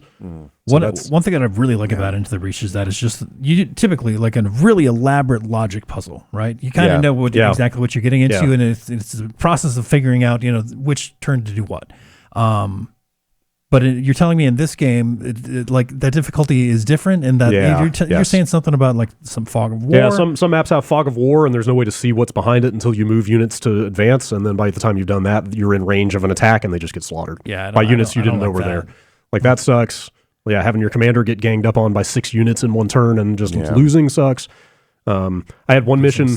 I had a mission that took basically an hour because it was just this battle of attrition trying to get over 2 bridges to take the final area, but the guy just kept producing units constantly, and I just had to grind through it until I could finally overwhelm him. How big are the areas? Are they Advance War size, or are they it's been so long since I played an Advance Wars game. They're way bigger than Into the Breach. Okay. You have to scroll around in the bigger maps. It's big. But some of the arcade ones are they're completely symmetrical and very small. So there's a campaign that's got a full story, and you play all 4 factions. But there's an arcade mode where you pick. There's an arcade progression for all of the 12 commanders, and each one is just you fight 5 commanders in a row on small symmetrical maps. It's just like a fighting game-ish kind of thing almost. There's a puzzle mode which I still haven't unlocked, but apparently those are just kind kind of that could be really fun. Kobayashi Maru kind of that situations. almost sounds like an Into the Breach style thing. Apparently or the puzzle a little more like that. Yeah, the puzzles in this are all single move. It's like literally here's a scenario, solve it in one move. Yeah. So that's kind of cool. It's a super robust package. There's a map editor, there's a campaign editor. Multiplayer. Yeah, you can share that stuff online. There's local 4-player multiplayer, there's online multiplayer. Cool. Ooh. It's super fully featured and it's like $20. So that's really neat. Even with my issues with the campaign design, I think it's if you're into Advanced Wars, it's a kind of a no-brainer. Also, it's the Starbound people. Yep. Which is kind of an interesting pivot. Starbound, like that's like the Terraria space. Yeah. Okay. And Chucky Fish. Chucklefish. Yeah. Didn't they make Starbound for like 4 years or something? It was more it than ran that for a long time. Is it early like done? access? Yeah, they went 1.0 a while ago. Okay. So I don't know if it's like done, but it is out. Yeah, this is obviously a very different kind of game for them, but that's neat. I think it's pretty good overall. Y'all got anything? Not that I can talk Okay, about you're yet. sitting on a couple of embargoes of your own, man. I think Apex Legends is kind of dominating everything this week. I played some Ace Combat 7 Yeah? last week. How do you like that? It came out on PC finally. Okay. So like a month after right. the console launch. Yeah, I was bummed to see PC didn't have VR support, but then you said it sounds like the PS4 VR support is not amazing. So the VR support is only a handful of missions. Okay. It's fine. It's just I don't know how you make a game that moves as fast as Ace Combat is an arcade flying game, right? It's like it's anime Top Gun. Yeah. It's not TIE Fighter. It's not TIE Fighter. Okay. There's a lot of movement, and it's not great in VR, at least on the PSVR. Like I don't. I tried it back at E3. I tried some VR Ace Combat there, and Did it ruin your afternoon, or was it okay? No, it was fine. Okay. It's because it's just cockpit stuff. Like I feel like if I'm like me personally in a cockpit in VR, you can kind of throw whatever. It's easier and for I'll, sure. And I'll be able to kind of ground myself with like, hey, here are the instruments. This is what I'm doing.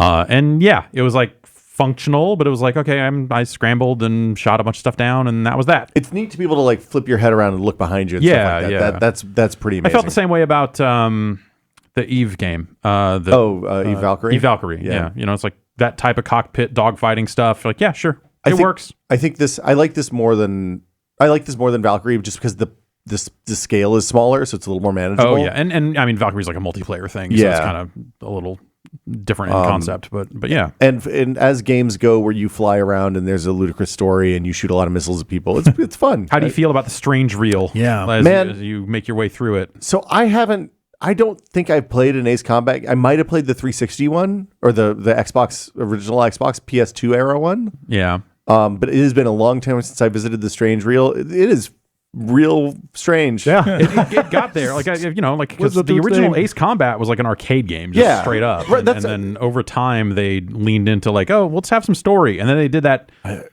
was that 360 game that was like suddenly not part of that and was like really bro-y and real modern military. And it but it had that fucking high five that was pretty good. Like, was it a single, like a pull the trigger to high five? It was like a quick time event for a high five. Good, yeah. And so it had that going for it, but everything else was terrible. And then this is like them. It seems like them getting back to the Strangereal. This story goes places. Goes to your fucking like anime, anime happenings set against the backdrop of a fucking air superiority battle, generations of war. Yeah. And then, like you have to defend a space needle, a space elevator, and there's one of the characters. Like, it seems like you only play one character. But the supporting characters, like one of them is a girl who just like likes to fly jets and got arrested for flying. Like she broke the don't fly jets law. Oh, no. So they put her into jet prison. Jet jail. Yeah, she's in jet jail, and the jet jail is an airstrip that is a fake airstrip designed to be a target for the bad guys' bombers. Okay, all right, okay. I was gonna say that. Why would you put someone in jet jail on an airstrip? Okay, that's a good reason. So she and the guy you play assassinates. Big spoilers, like first 4 mission spoilers for Ace Combat here. You get framed for assassinating the ex-president, who's beloved by all and is responsible for the creation of the space elevator. Is that the dog? Yeah, President's no, it's not the space dog. elevator. We haven't gotten to the dog yet. The dog's a whole different thing. I thought the president was the dog. This is the new game? I was hoping. This is the new game. Okay. There's a lot going on. It's very like I'm not an expert on anime, but it seems very anime to me. I'm an anime expert, and I can say that I have not really played much of the Strangereal era Ace Combat games, but I think I'm going to play this one. There's like even if you don't play it, just maybe load up the cutscenes on YouTube and check it out. It's pretty good. Yeah. Just to see what you're getting into. There's an honor you go. The princess comes to visit you. Ooh. And like otherwise, it's an otherwise modern world where there's a princess. Yeah. And then like for no reason, there's just a dog sitting on the runway, just sitting there. It doesn't move. It looks like it moves maybe, and there's some barking. Yeah. Princess dog. Yeah. The princess. It's not the princess's dog. Princess. It's like the greeting committee's dog. Great. Even better. Like, why do you bring a dog to meet a head of state? I don't know. It doesn't make any sense at all to me. That dog is the head of state. Wow. That would explain a lot. Yeah, that would explain why the strategy's bad. That's why you have the painted on runways at the prison. The air. Like jet, jet jail was the dog's idea. Why do you put prisoners who are really good at flying jets in jets to like? If I'm a prisoner in a jail, it's like Suicide Squad. It is. It's fucking suicide. So I'm a prisoner in the jail, and they're like, okay, your job is to get up in this jet with no guns and like just distract the bad guys, make them think this is a real base. And you're in a jet. You're just gonna fly away. Why would you not fly away if you're in the jet jail? Because they'll blow up the jet. Look, man, you're the Ace. You're the Ace Combat. Your name is Ace, Trigger or something. I don't know. Ace Trigger? No, your name's not really Ace, but it should be. Do a barrel. This game was better. The guy's name would be Good Ace. Boy. Ace Combat coming at you. Anyway, it's a weird game. Great. Yeah, that all sounds tremendous. Sounds like a strange game. It is way more than I was expecting. Yeah. Huh. Well, I'm glad that's out on PC now. Yeah. All right. Anybody have any other pressing game business before we get into the news? No. Nothing super hot? No.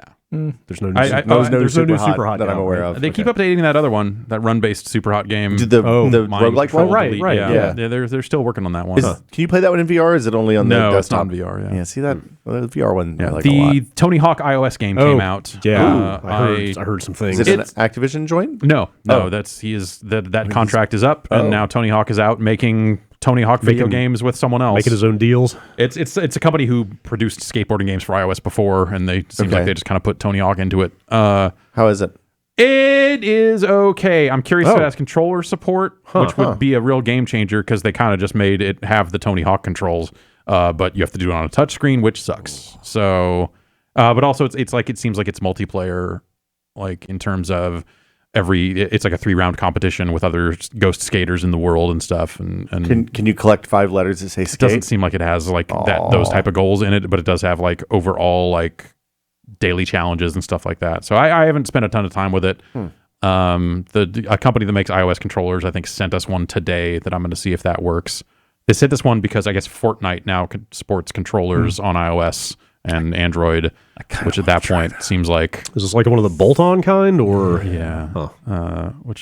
So I'm going to give that a go. And I wonder if you were playing Fortnite on specifically on your phone, not partying up in a cross-platform way and only playing as people with phones, it seems like having a controller would be a fucking big deal. In mobile PUBG, if you plug a controller into that, or just run it in the Android emulator on your Windows machine with a regular ass gamepad, Cheat Engine, and then Cheat Engine on top. Yeah.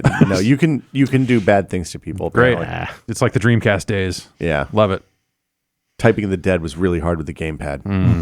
The internet is a lawless place. It's the future, man. Ugh. All right, let's get into the news, shall we? Yeah. Here's a stack of stuff that's been happening over the last 7 days, ish. I don't remember when this was last year, but maybe kind of around the fall time frame. Some news came out of the Japanese financial press about Nintendo making a new version of the Switch. Right. Which we talked about back then. Yeah, there was speculation about, like, is this going to be a smaller, cheaper, handheld-only one? Is it a different screen? Is it bigger? Yes. Is it going to be an evolved version, like speculation? Like a clocked-up version? Yeah, like forum speculation ran wild of, like, oh, it's going to have the next generation Tegra. It'll make the games run 4K better. Of course. Switch. Yeah, the screen will be 4K, I'm sure. Better battery life, higher resolution, more pixels, everything you need. Yeah. The point is that the reporting back then was just focused on this effort being a way to goose sales. Yeah, and they did not have a lot of intel in either direction of how the Switch was going to. It was evolve. more like, oh, it could be this. Yes. Yeah. So the Nikkei has now run a new report about where this initiative is going, and I have got a translation courtesy of Nintendo Everything. And I'm just going to read exactly what they have translated from that report. They're taking measures as for what is to come, one of those being a smaller version of the Switch. The company said that it couldn't comment on their plans for its product, but has informed multiple suppliers and game development companies that they intend to release the new... says they intend to release them, I assume they mean the new Switch, as early as 2019. According to their affiliates, they are, quote, miniaturizing the console with portability and playing outdoors in mind, as well as 2 kickstands, solar cells, hands, as well as cutting features to reduce the price and expand the user base. And then there's a separate quote that also says, the Switch's monthly online service launched in 2018, and the company plans to launch a new service aimed at game enthusiasts willing to pay more sometime in 2019. And then I wonder if that's a subscription game service type thing. So Nintendo Everything ran an update to this story. I'm guessing, reading between the lines, after some people challenged them on like the way they translated the story. Their update says, after having 3 separate translators look at Nikkei's article, we believe what we have shared in this post is accurate. To clarify, the publication claims that Nintendo will be strengthening its monthly paid service, Nintendo Switch Online, which launched last September. It does not elaborate by saying whether this is an update or upgrade to Nintendo Switch Online, something separate, etc. Whether Nikkei is wrong or misreporting this or not remains to be seen. SNES games. So it could be more a more expensive tier of. Can we just call this NSO at this point? I guess. You don't know what you're talking about, but sure. You know what I'm Nintendo talking about. Live. It could be a higher tier plan for that thing with extra features rather than a totally separate service. I don't know what, I mean, other than, hey, pay us more and we'll give you the first party games on launch, like a Game Pass style service. I don't know, because I think people signed up for the existing service expecting things like Super Nintendo games and some of the other stuff to come. Do you think people are going to riot if they say hey, absolutely. It's an extra $10 to get SNES games? Yes, that will be because of the non-work required on like that to get that going. Yeah. Yes, that would be. They do build their own emulators. They do, and they already did. Yeah, that's true. And we just talked a couple months ago, or even less, a couple of weeks ago about there was stuff in I think not the most recent Switch firmware update, but the one before that that was strings alluding to like 3 more emulators. Yeah, and specific Super NES games. So that stuff seems to be in planning. But I mean, the biggest part of this is the stuff about the new model of Switch. No more individual ball feel, I'm sure. HD Rumble seems like the first thing you would cut. Yep. Yeah, I don't know. I mean, HD Rumble or all Rumble? Are you saying like HD Rumble? The more simplistic motors or none? More simplistic motors, I think. If I were trying to make that thing cheaper, I would integrate the controllers in the side and just completely attached. Well, I mean, actually, yeah. But you can do that and still have Rumble. You know, miniaturizing the console with portability and playing outdoors in mind. Kind of sounds like a portable only version. Brighter screen. Yeah. Well, I mean, there's no reason you couldn't still dock a smaller one, but I think a smaller, more dense screen and Joy-Cons jammed on. Unless the docking guts are big and there's nothing. Yeah, it's probably built into the Tigra. Most likely. I guess you could have it's SoC. Yeah. Also, the dock itself has some of that stuff in it, so it doesn't have to be in the Switch. I guess you could have a Switch that goes in a dock, but that does not have removable controllers. But then that excludes a number of games. No Mario Party. Mario Party can't be played on that. Okay, that's fine. I mean, but the number of games it excludes is like relatively low. And you could say the same thing about when they went to a 2D 3DS about like, there are games that try to take advantage of these features that they've just abandoned, and you're like, sure, fine. Also, there's no reason you can't pair additional Joy-Cons with it. Like the Bluetooth stuff is all in the SoC. That's true. Yeah. Yes. So it's like you're not going to take Bluetooth out. They're not going to take Wi-Fi out. They could get rid of the touch screen. What's is the screen on that? It's an LCD or is it an OLED? It's an LCD. Yeah, it's definitely an LCD. Yeah, so then they do a cheaper LCD, like a TN LCD or something like that. That brings the cost down. Okay. Yeah, I guess there's no game that requires a touchscreen. Does that make it more visible outdoors though? It'd just be cheaper. No, but it'd be cheaper to put a bigger. I don't know. You make it smaller, you're going to lose battery space. Is the big thing on that, and the battery on that's already not great. Yes, that's for sure. I don't know. I mean, I think non-removable Joy-Cons and a higher density screen. You're probably losing some amount of space just to the mechanical interface between the Joy-Cons and the system. And that thing is a huge point of failure. The bolt-on stuff takes up some space, so you can kind of shrink it that way. Yeah. I also, you have to put radios in the Joy-Cons at that point, so that there's cost associated. Radios and batteries, there's cost associated with that. Sure. I think I really think like they're probably also hitting a thing where the pixel density, I don't know, I haven't done the math to see what the pixel density on that screen is, but I bet that the pixel density on that screen is a size that is not particularly common these days.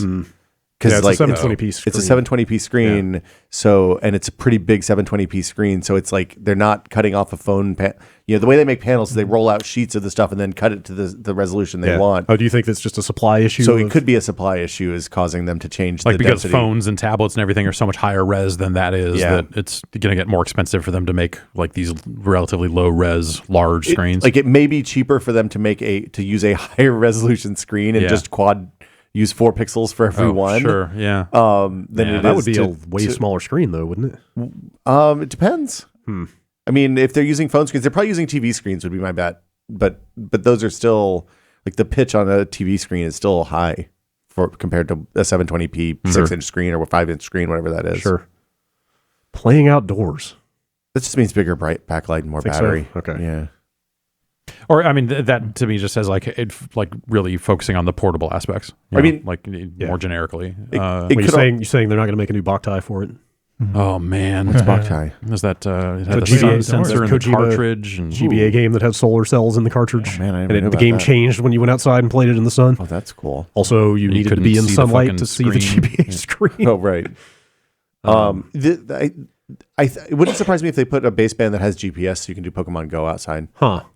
Oh, that'd be interesting. That's cool. Like, settle down, Jan. Settle down. Sorry, then what does that do for original Switch owners? They get fucked, yo. Man. Well, if you're original Switch owner, then you have the larger screen and some of this other stuff. Well, but I mean, everything's better. You couldn't play the GPS stuff that you're talking about. Yeah, but like, I mean, look, they've not hesitated to put new hardware on Rev 2 consoles ever. Mm-hmm.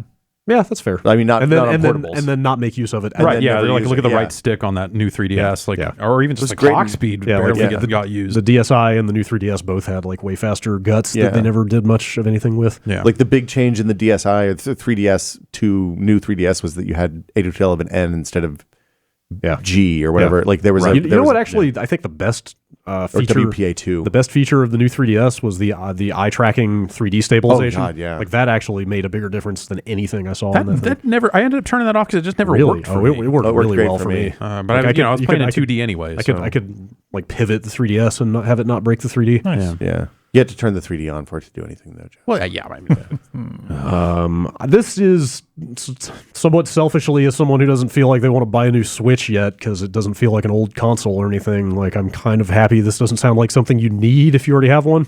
This to me sounds like, hey, my kid. I'm fighting with my kid for Switch time. Let's give him a second one. It doesn't hook up to a TV, or maybe it does, but whatever. This almost sounds like the 2DS to the Switch's 3DS. And also, like, the 3DS, 2DS is continually phasing out, Well, they have like 2 releases this year or something? Yeah, which is like more than they kind of should have in a weird way. But, it's like the 3DS sales are continuing to shrink.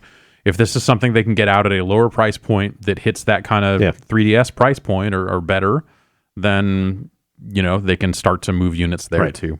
But also just in the way that the 2DS was a stripped down version of the thing. Like you didn't need to feel like you had to go out and get that to replace your existing Switch. But like I really thought about buying one of those last Christmas for my kid because she plays my 3DS, and like the 3DS is a fragile thing. The 2DS is like that thing's going to survive the nuclear apocalypse. Yeah. I mean, my wife's been using my Switch to play Mario and some other stuff like that. And as I'm watching, I'm like, I'm going to have to get a second Switch at some point. Yeah. Like she would probably be totally fine with a smaller portable only Switch. Like that would fit her use case perfectly. So no dock. I wonder if they Joy-Cons are attached. I wonder if they would make that's cheaper. $200. I wonder if they would make the new Switch compatible with the existing dock. Like probably buy this. Depends on how much smaller it is, right? Or do a dock adapter. Or you just sell a seperate dock for $89 with a power brick. Sure, why not? Yeah, it's perfect. It's a solution that makes everybody happy. Yeah, I'm thrilled. Yeah. Remaining on the Nintendo tip, this happened right before the podcast. I didn't have a chance to look over the release, but you took a look at it. There's Company is it called? Vivox. Vivox Or Vivox. They've been around in the voice game for a long time. Okay, like making like middleware, codecs. basically. Yeah. Okay. It's like so they announced that they've got their SDK out there for Switch for developers. It sounds like it's already worked its way into some games like Smite and Fortnite early on, but now it's I think hey, all developers can use this SDK to put voice into their Switch games with something that plugs directly into the unit, not using their dumbass phone use your phone to voice chat. Yeah. So does that mean you plug in like a cell phone headset that nobody has anymore? That I don't know. Yeah, if like it's a USB-C thing. It might be a USB-C. It might be. I don't actually know how that stuff would work. But they have that SDK out there at kind of a system level. Like, hey, integrate this stuff into your games. Also, Unity acquired Vivox. Oh, okay. Like last week. Oh, well, all right then. So let's see. I'm trying to find some information on like what you can talk on. Well, I think that's probably up to the individual implementation. Okay. But as far as we know, we think the headphone jack would let you plug in like I don't know if there's PC like a headset? third ring in there or not, for a or if it's something that would require. Oh wait, didn't that work because wasn't there a game where that worked briefly? It worked in Splatoon in like LAN like mode LAN lobbies or something like that. Maybe that's what it was. Yeah, so I think that hardware exists. Yeah. That's cool. So yeah, that's something that developers can theoretically leverage. Yeah. Would that have to be Nintendo sanctioned, or could they just do that and Nintendo can't really? Middleware and dev kit, like Nintendo, if they wanted to put their foot down and say no, use our stuff, they probably could, but I don't think they would. Yeah. And in fact, I saw like people in developer relations at Nintendo tweeting about it. So okay, that's weird. That is a Nintendo employee tweeting. Yeah, I know that in itself is weird. But also the fact that the company would sanction this thing that they could have very well just done themselves. I don't know that they necessarily could have done it themselves, honestly, but maybe. Hey. So with Fortnite on Switch, you can plug any old headset into the console's headphone jack. Okay. So you don't have to use it. And that is presumably that is courtesy according to Engadget of their SDK. That's the Vivox, the one we're talking about. Yeah. Okay. Do you have any hardware insight into why the Switch does not support Bluetooth headphones? Latency. It's always latency. Is it latency? Is what people say. I don't know if that's actually why they do it. Okay. But everybody it's why you can't do Bluetooth audio on the PS4. Okay. I'm not sure if that's entirely true because they do have some Bluetooth. Well, the controllers on the PS4 that do work. Yeah, and also the controllers on the PS4 are Bluetooth, and you can plug headphones into those. Presumably they're doing something special. Yeah. Like the A2DP stuff, which is the main Bluetooth high quality audio profile, includes a certain amount of buffer, so that like when you're walking down the street and you hit interference, and you're listening to music, it doesn't matter. Right. But like if you're playing a game, then you're 3 seconds or half a second behind. It's going to make a difference. Sony may have done a bunch of dev work. I'm sure they did a low latency, high quality mode, some custom stack on the controllers. Also in a living room environment, there's not as much interference. It's a straight shot to worry about. Yeah. I literally have to carry an extra pair of headphones around if I want to plug them into the Switch because I Bluetooth everything else at this point. For example, I know you can't use the Bluetooth headphones with like the PSVR stuff. Because of latency, because that can like if you get your get off kilter. Okay, interesting. All right, yeah, that helps. Even the Sony's official, the official ones. I was surprised by that. That helps demystify a little bit.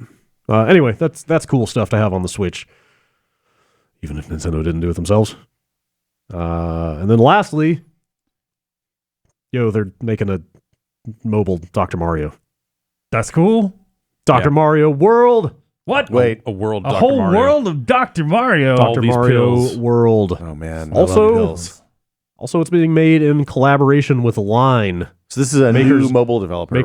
Line's been around. I mean, a new they had that partnership with DNA. Yes. This is outside of that separate collaboration. Line has been around as a chat app on phones for several years. Okay. Yeah. I knew of it because all of my Dota friends used it. Oh, and weird! It is full of stickers. I love stickers. Like way before iOS started doing stickers in iMessage, like Line was the place you went if you wanted to. Like, is there like a spam? This makes me feel like I'm going to throw up sticker. Spam stupid animations, at your friends. But I guess they do Yeah. mobile games as well. Stickers, games, it's all the same. Yeah, because they're Line games. Okay. Yeah, definitely. What is a Dr. Mario World? There's a little like table of info that I'll read for you, but they didn't give really any other indication what it's going to be. Check it out. Genre, puzzle. Oh, okay. Okay. It's coming out early summer 2019. Free to download with optional in-app purchases. It's for iOS and Android. Pills are not cheap. That's about it. Launching initially in 60 regions, multiple languages, including English and Japanese. That's all they said. But they pushed Mario Kart back. Yes. And that is part of the DNA deal, right? I believe so. Okay. Do we feel like Dr. Mario is a good game? I love Dr. Mario. I loved Dr. Mario, but going back and playing Dr. Mario now, it's not so good. I am It's fun. I am less sold on Dr. totally Mario fine. as a concept these It is days. totally fine. Yeah, that's kind of where I landed it's after unique. playing some Dr. Mario. But what about an entire world? A world of Dr. Mario. Yeah. Just saturate yourself. That's the first Dr. Mario invents the Percocets and then convinces doctors to overprescribe it. And then Dr. Mario says, we've come up with some addiction control pills here too. Basically, Dr. Mario, first he prescribes you the fever, then he prescribes you the chill. I was going to say, Dr. Mario is a landmark game just for giving the world fever and chill. Like the music, very strong. If nothing else. But absolutely. Like I played Dr. Luigi on it was Wii U, right? Not Wii. Wii U. Yeah, it was like that was like a secret Christmas release or something, right? It's fine. I think Dr. Mario holds up all right. I haven't played every puzzle game on the planet. In a world with Tetris Effect. Move on, or they're going to nitpick the goddamn game to death, and it's got good music. Look, the music's real good. Yeah, I agree. I like the animation on the viruses. I like that Dr. Mario is in the Smash Brothers. Yeah. I keep meaning I still haven't downloaded Piranha Plant. I fell off of Smash so hard that apparently I'm just people are still trying to do that, and it doesn't work for a it while. sounds like there's some problems. Well, that's Smash for you. That's Smash news. Dr. Mario was good. That's the last thing we're going to say about this. Moving on. Yep. In case you thought Respawn announcing and launching a new game on the same day was going to be the weirdest announcement of the week, I present to you Groundhog Day Like Father Like Son. Which is a PlayStation VR sequel to the Bill Murray film Groundhog Day. It is not. It is. Brought to you by Spanish developer Tequila Works and Sony Pictures Virtual Reality. So they made The Invisible Hours. Yeah, is that a VR game? It's a VR game. Okay. I played it last year. It's a really neat VR game, actually. It's like you're solving a mystery, and it takes place. You have to travel between different arcs of this story, and you figure out how they all converge. Yeah. But you couldn't really interact with the world very much. Like it was mostly you were kind of a passive sussing out what's going on in the different scenes. Like you had to do a little bit more than that, but it was pretty light. It was interactive but light. Like you could move the timeline back and forth, and you could see how like somebody would set something down, and then you had to find out who came back and picked it up later and used it to now kill I think people. I remember the It's really well done in terms of storytelling, and I totally see why they got these people to make a Groundhog Day game because like that's that. So there's a line in the PlayStation blog put up a little piece from the director from Tequila Works, and he said, where is it? We released The Invisible Hours in 2017, our first step in developing what we call spherical narrative. So that sounds like what you're talking about. Yeah. By following several simultaneous stories in real time, the player can find clues and discover the mysteries hiding in plain sight. So it sounds like that is exactly like sounds like that would translate, and they basically say, hey, we're building on that to make this, and of course there's going to be a time looping mechanic in this game. It makes so you play Bill Murray's kid, yes, right? you play the son of the Bill Murray character, Andy McDowell, and Bill Murray's kid. Yes. Oh wow. Okay. Yeah. Also, what was the character's name? Phil. Like the Groundhog Phil? No, the Bill Murray character, Phil Connors. Is his name. Phil Connors Jr. So you're back in Punxsutawney, and apparently your dad is like a famous local celebrity now. Well, yeah, he's Punxsutawney Phil. Yeah. Named after the groundhog. Exactly. Yes. Punxsutawney Phil. Oh, he always was like a, what was he? Like a... He's a weatherman. Yeah, that's right. All right, so people already knew who he was. But like the whole point of the first, he had a redemptive arc that took place over like 6 lifetimes worth of repeating Groundhog Day. Yeah, didn't... It's basically Scrooged, but less I forget Christmas. who it was. Was it the screenwriter or what was Harold Ramis's involvement? He's the director. Maybe it was Ramis at some point. Didn't somebody in the last few years come out and say, like, put a number on how many days? Oh, yeah. It was like it was like 10,000 or something ridiculous. Like he relived like 10,000 days or something like that. So I went back and rewatched that movie a couple years ago. One is it's an incredible film still, but two is if you watch it from Andy McDowell's perspective, it's a fucking horror movie. Yeah. Because she's just like trapped in this endless loop where she's a prop for Bill Murray to become a good human. Yeah. It's real creepy. You know what? They use the phrase dark humor in this thing. Well, I mean, there's like a 3-minute suicide montage. All the different ways he tried to kill himself as he got tired of doing this over and over again. They said they're going for the same tone in this as the movie. I'm kind of into this. It's an interesting thing. Like, so the thing that they say with this, with Invisible Hours, you couldn't really interact with the world, so you couldn't change the outcome. You're trying to figure out what happened. With this, it seems like the whole point is to change what Phil Jr. You does. have to do the thing to advance it. To give him his redemptive arc. Yeah, this says this game contains a time loop mechanic with multiple branching narratives as well as individual meaningful stories that we can build upon. What if Phil Connors' entire genetic offspring are just trapped to live in Punxsutawney and grow to love Punxsutawney? What if that's the curse of Punxsutawney? That sounds horrifying. Also, it seems like having a fake iPad is a major mechanic in this because like half the footage in the trailer is of you walking around with a fake iPad. Well, AR is the future. There's like also a menu. AR within VR, finally. Yeah, it's what we've been working toward. Also, there's a veteran of Rick and Morty and a veteran of Telltale doing working work. with them. Okay. On this. I mean, this game lives or dies on the script, right? Yeah. Yes, absolutely. Yeah. Script and puzzle and narrative mechanics. It's a weird thing. So the interesting thing about Invisible Hours was the puzzly bits didn't feel like it wasn't like you're going into Seventh Guest and here's a puzzle. It's like you have to look at the world and really suss out what the puzzle. Like you have to figure out what the puzzle is first, and then it's non-obvious. Okay. It was interesting. Huh. Okay. A few other stories here. Back in December, well, let me back up. If you remember Glenn Schofield and Michael Condrey, yes, they were the guys who ran Sledgehammer Games. Oh, right.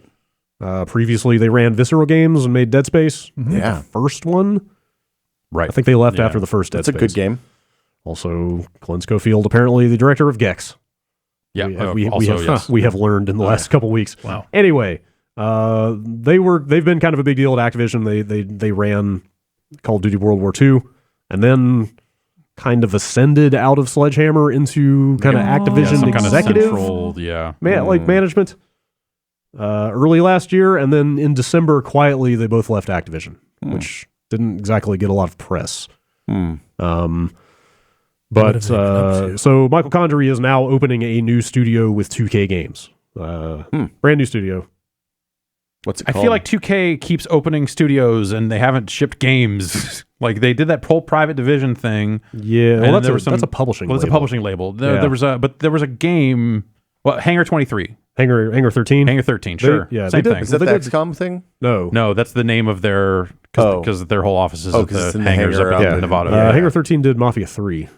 Right. But then there were, I believe, layoffs, so I'm not sure what the status of that studio is. Yeah. Also, Kotaku ran a story last year that a new BioShock game is being made in that complex by a different team. But I feel like 2K is also in that weird spot where we look at like EA and Activision, where sometimes it seems like that they should have more games kind of announced on the books than they do. Yes, I agree. And that seems strange. Well, we're also in that time between like holiday releases and when shit gets announced. Yeah. So it could be like also coming up on consoles. Yes, we're also in that time where new consoles are imminent, and in fact, are they imminent?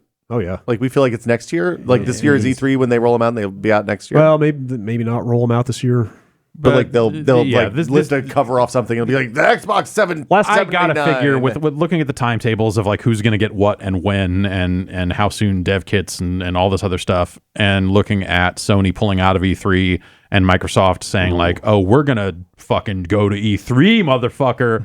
Like, yeah, Microsoft's gonna try to do their 1 year early thing again. Well, the only if not on the shipping front, then at least on the please get excited about our fucking new thing. All the rumors I think have said next holiday at earliest for either one. Yeah. Okay. The other thing to me is that last time they both chose to announce and release in the same year.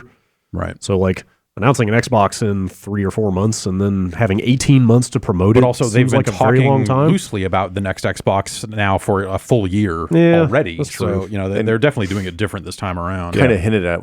Maybe they don't. Maybe at this E3 they don't put a name on it or show a box. Like maybe it's a little more vague than that. Do you think these are a clear jump, or do you think this is just faster X's and Pros? It seems like they're sticking with this I think the x86 stuff, and probably sticking with AMD from the sound of it. I mean, like NVIDIA doesn't develop in the integrated space. They don't have an SoC like not at this size, right? APU is what they definitely do in mobile. It, They obviously do in mobile, but not necessarily that would serve as a console. I don't think the mobiles are fast enough to do what they want at 4K. Well, and that would be an architecture change, and that would be rough. But I do think we get to a point with like whatever these next boxes end up being where those games are exclusive for that. It's not necessarily like everything new runs on the range. It's not going to go back. You'll it might go forward. My old stuff might go forward. Old stuff ideally would go forward. Nobody knows for sure, but I feel like the right move is the new consoles. Only the new consoles run the new games. Like you need a clean break to give yourself a new technology base, but all the old games should run at least from the last generation, if not further back. I had a couple questions for you, and now I can't remember what they were. I'm sorry. About tech stuff, but I was going to say the release, I don't know if I can find the specific line in here, but the press release about this new studio that Condrey is founding basically says it's a next-gen game they're going to make. I mean, which that makes sense if they're just starting to hire up a team right now. I mean, that gives you an 18-month window, which is, I think, the minimum. If you're spending tens of millions of dollars making a game, it seems like jamming that out in 12 months almost always ends badly. This doesn't stop people from doing it. No, they do it all the fucking time. It's terrible every time. This Polygon story that I got the information from also mentions at the end that 2K has other studios, including Visual Concepts, Firaxis, Hangar 13, and Cat Daddy Games. Oh, Cat Daddy. Yeah, Cat Daddy does mobile stuff. Okay. I was going to say that's a Cat Daddy. I feel like that's a name that would Cat Daddy stuck in my mind if I knew what they did. It's just fun to say. I think they did. It's a good name. That's a Cat Daddy. Super Card. Okay. The WWE card game, I believe, is a Cat Daddy. Is that the collectible card game? Or no, that's the Tops thing. Oh, okay. I see. Super Card is the playable card game. Oh, okay. Totally different. Yeah, 100%. I remember my questions. Hit me. At the risk of descending into a technical morass. Let's get through these. People love that. Let's get through these fast. After that, we can talk about God Eater some. Do you think there's any chance that the next consoles will have any kind of ray tracing support, or has that just been an NVIDIA initiative? I do not think that will happen. Assuming they're an AMD-based thing. I also assumed AMD is not doing anything in that space, right? I'm sure they are, but not that would be available yet, and not at the price range that they're going to want for a console. Okay. I could be completely wrong. So do you think is that going to just like really stunt the adoption of like ray tracing as a core part of the pipeline, as opposed to just kind of like a layer? NVIDIA paid us to add this in to a handful of like high-profile games. Like, I feel like ray tracing is probably much more important for not real-time applications than it is for real-time applications. Interesting. So I think the ray tracing stuff is going to be super important for like Pixar. Yeah, probably real excited about ray tracing. Yeah. I think that if you look at the adoption of DX10 stuff around the 5800 series, like that time frame 10 years ago now, it took 2 generations after that, like not two new spins of silicon before that stuff became actually usable in games at the resolutions you want to play. Right. And that's even more complicated now because we're trying to play games at 1440p or 4K. So I think we'll see real limited uses. And I think probably in single player stuff more than I can't imagine even a 2080 Ti, the performance hit you get turning on that ray tracing stuff in Battlefield is such that nobody's going to turn that on. Nobody in multiplayer. Wants it. Yeah, that makes sense. Especially if you're playing it greater than 1080p. Even I think coming out of CES, or was it CES or just after when they announced the 2060 and confirmed it? It just seemed like they were just like even them. They're like, okay, here's the cheap card that you should get if you're not get this super expensive ray tracing thing that on top of that, I don't think you get a little bit of it. But I don't think there's been any confirmation of this, but there's been these persistent rumors about a GeForce. I think they're calling it a 1660, which would be basically like the die of the RTX cards with the RTX stuff stripped out. Jeez. So I mean, even they, if that stuff is true, seem to be moving away from. It's hard to roll that stuff out. Yeah. I think to me, the big thing about all of this, the big thing about the 2060, frankly, seems like the NV encoder stuff in the RTX chips. They finally rolled out the new version of that. Oh. And it seems like the quality on the NVA is comparable to X264 at fast and faster. I've fiddled with that before, and the encoding is insanely fast, and the quality is god awful. Yeah, so there's no CPU hit very low CPU hit on that, even at high resolutions. Shit, dude, I think you might have just fucking accidentally sold me a video card. I'm sorry. So basically, it saves you from having to do a 2 PC streaming setup if you want to have good quality video. Oh, wow. On a $250 video card. Yeah. And also just like faster video encoding like overall. if you're using I'm a not tool, quite done yet with my handbrake usage. Man, I don't know if Handbrake supports it yet. Okay. So the NV, like the is it like a new OBS version of supports it. NVEnc on top of that? Because it's okay. like it's in the new drivers. OBS, there's either a branch or a current OBS supports it. Okay. There are command line versions of the NVEnc stuff if you just want to try it. Yeah, that's true. Not super hard to you just have to port your current command line over. Yeah. Because all Handbrake is really is a DLL wrapper on top of the hand. Yeah. So yeah, that stuff's interesting. I don't know. I think if you're doing machine learning stuff, RTX is fucking unbelievable. I think if you're playing games, it's great because you can play 4K. I think if you want to do ray tracing, wait 2 years. So you think the consoles after next are when ray tracing will really start to matter? But did you see those Quake 2 videos? Yeah, those Quake 2 videos were dope. That was the other. That was the first step in terms of me going like, man, what if I got one of these fucking RTX cards? That's a dumb idea, but this Quake 2. Yeah, the modern stuff they've shown is neat, but that like Quake 2 video is the modern one that really stuff. got Like me. I'm kind of whatever about, but it was literally like, fucking Quake 2 footage. You give me Half-Life 1, Half-Life 2, and in ray traced, I'm there, man. Yeah, I'll play that again. Yeah, that stuff is super cool. But yeah, like, are you going to go back and play a new game that looks like Quake 2 because you can play it ray traced and like 10,000 people have those cards, so those people are going to go bankrupt that made that game? No, I'm going to play literal Quake 2 ported to to run with ray tracing. Quake 2 is probably the best. Maybe Quake 4, right? The best in terms of campaigns? campaign games. Well, I mean, 3 had no single player. Yeah. I would take I would take 2 over 4 for sure. Yeah, 2 is probably the best campaign. Like it was the first time I ever remember doubling back on an area in a video game. Yeah, it's pretty cool. Yeah. I had one more console question for you, but actually I think we have an email about that, so let's save the other one and just wrap up the news here. GDC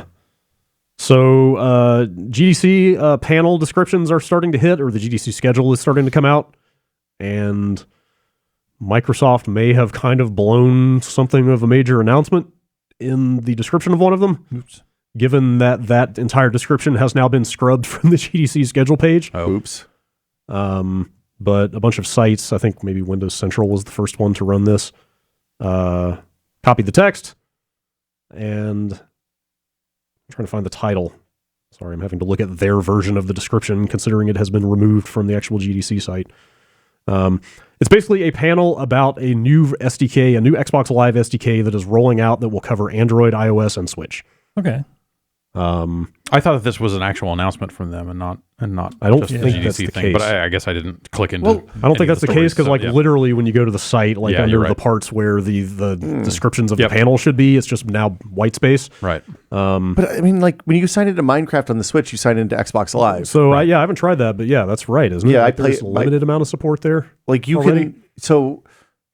Like figuring out how to get it to work with the permissions was hard. Like my kid plays Minecraft on the Switch with me on a Minecraft realm on a PC, and it works great. You invited me to your Minecraft realm, but I still can't join it. I turned the one that I invited you to is not the one that my kid's on. It's just running on my desktop. Let me on that one. No, come on. Look, I don't want to make her sad. All right. She's not ready for the full all Minecraft. On fire. Yeah. It was weird. You have to I had to go in and unlock some of the parental stuff because I think every Minecraft realm has a feed associated with it. Oh, so getting that to work was challenging, but then once it worked, she just signs in as her Xbox account, and there she is, and it's real easy. I assumed it was like that for you do that on the iPad too, I think. Yeah. Okay, so the title of this panel is Xbox Live: Growing and Engaging Your Gaming Community Across Platforms. Here is the description that has now been removed, or part of it, the part that is interesting. Xbox Live is about to get much bigger. Xbox Live is expanding from 400 million gaming devices and a reach of over 68 million active players to over 2 billion devices with the release of our new cross-platform XDK. Get a first look at the SDK to enable game developers to connect players between iOS, Android, and Switch, in addition to Xbox and any game in the Microsoft Store on Windows PCs. And then under the takeaway section, there's a couple of bullet points. Xbox Live players are highly engaged and active on Xbox and PC, but now they can take their gaming achievement history, their friends list, their clubs, and more with them to almost every screen. Ooh, clubs. Finally, clubs. This will break down barriers for developers that want their communities to mingle more freely across platforms. Combined with PlayFab gaming services, this means less work for game developers and more time to focus on making games fun.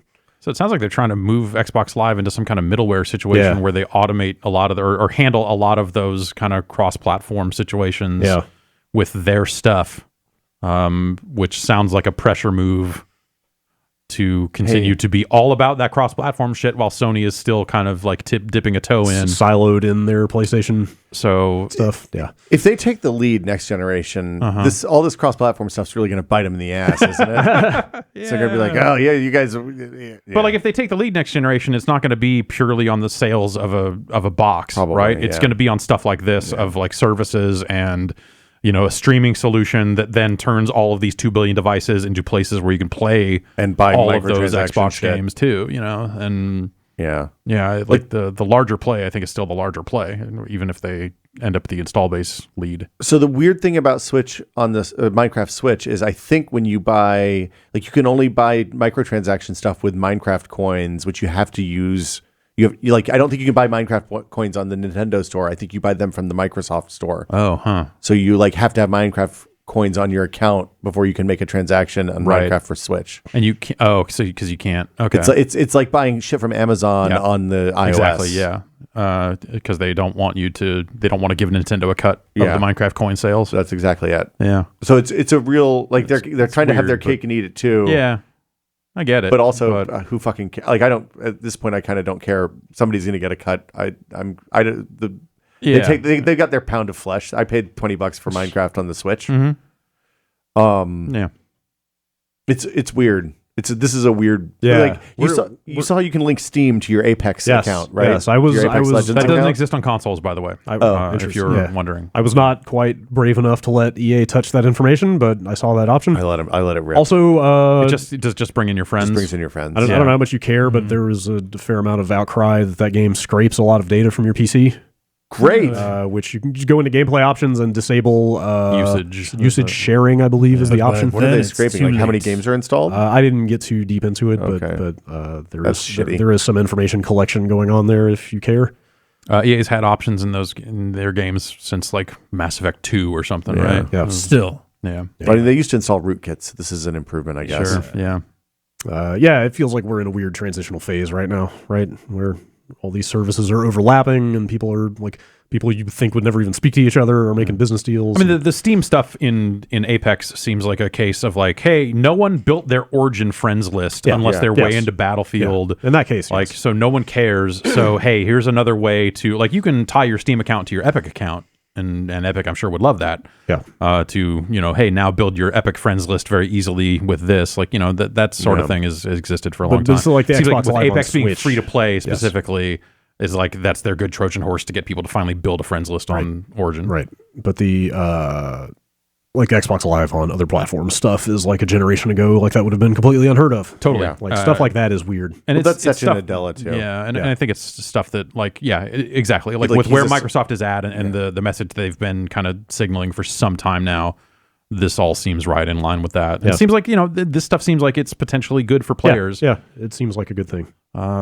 It's just right up until it's not. Well, like anything, it's good. Right until they're back on top and they don't have to make a lot of consumer-friendly decisions anymore. And then suddenly they've got all your customer info on top of that. Like, that if they could change course, then that would be they shitty. Have the customer info. You're right. They know everything. Yeah.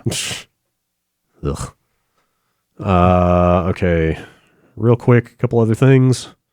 The Wii Shop channel shut down last week. We knew it was coming, but it's still... the music is lost to time. But also, so are a good number of exclusive games that were never released anywhere else that you can now no longer download. Crime and Punishments? Muscle March. Sin and Punishment. Yeah. No, Sin and Punishment was an N64. There's that sequel. Yeah, you're right. One of those was Japan only. Yep. Yeah. I was reading an article about exclusive games. Intelligent Systems made a game called Eco Shooter Plant 530. That sounds cool. Like there was a Castlevania game. There was apparently what is one of the better recent 2D Castlevania games put out on the Wii Shop channel that is just gone now. Was it a Wii game? Or was it a port from something else? Like WiiWare. No, it was an exclusive. It was a Wii exclusive game. It never came out anywhere else. Bummer. And you can't even download it now, even if you bought it.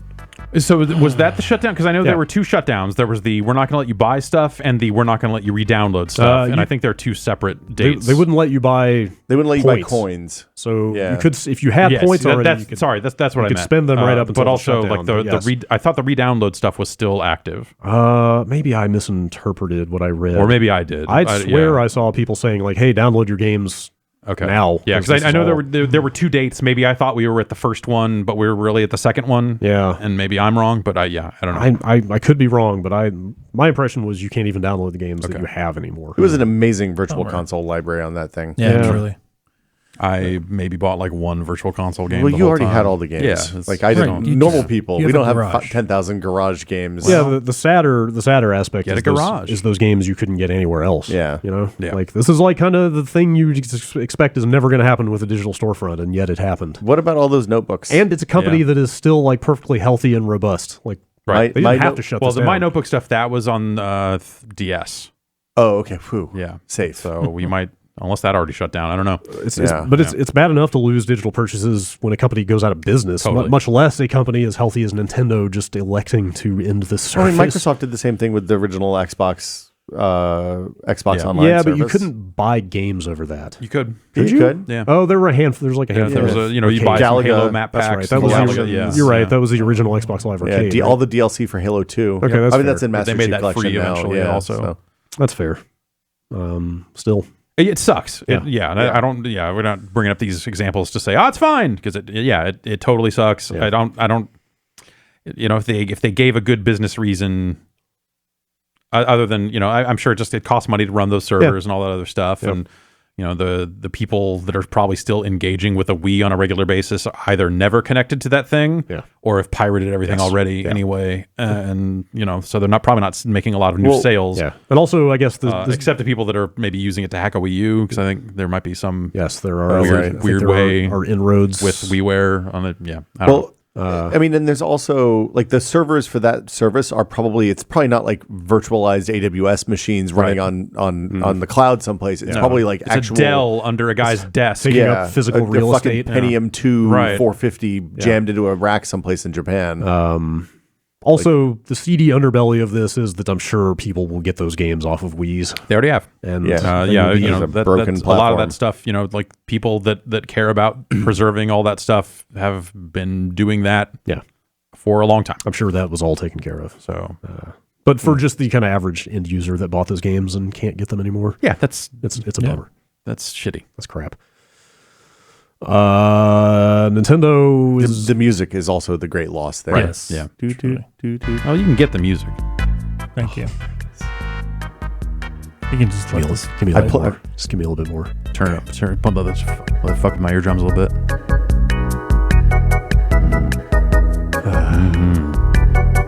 Makes a guy want to talk about Wii points. Well, it makes me think about shipping new versions of websites. Oh, yeah. This build looks good. Yeah. Let's push the button, Dave. No, that's all Meatloaf. Can't ship a website unless you got Meatloaf. Well, they did Meatloaf, but Kuntz, when he would get close, you'd walk over there and he'd be bopping away to the... He'd have this going? Nice. The Wii Shop music. Yeah. All right. Last story. Nintendo is busy deprecating online features while PlayStation is giving you 100 gigabytes. Oh, 100 gigabytes of cloud storage. All right. They announced the free games for February, which are I think Hitman. God damn it, Hitman, the 2016 release. Yeah, and For Honor. Okay, cool. Also, it's the last month that you can get PS3 and Vita games. And they're going out with a real bang on the PS3, I think. Yeah. Also, Metal Gear Solid 4 is one of the PS3 games. Yeah, rad, which is kind of crazy. Does that work on the PS4? No. Okay. That game never came out on anything else. It kind of sucks. Huh. It's a weird... I don't know that I would actually want to play it ever again, but it's a shame that it's not elsewhere. I liked it. I remember liking it. Also, Dive Kick is the other PS3 game. Oh, cool. Yeah. Whatever you do, don't download that. No. Yeah, that's fine. Just kidding. Anyway, your cloud storage for save games is going from 10 to 100 gigabytes. Just save games? Yeah. That's all you can do with it. 100 gigabytes of saves. You can put screenshots in there. Can't you? Yeah, I thought No. so. No? Really? It's just No, saves? you share those through social media. Man, And everything else is stored Just, locally? just save games. I wish it was easier It's What weird. shit? to That's get. a lot of storage. Yeah.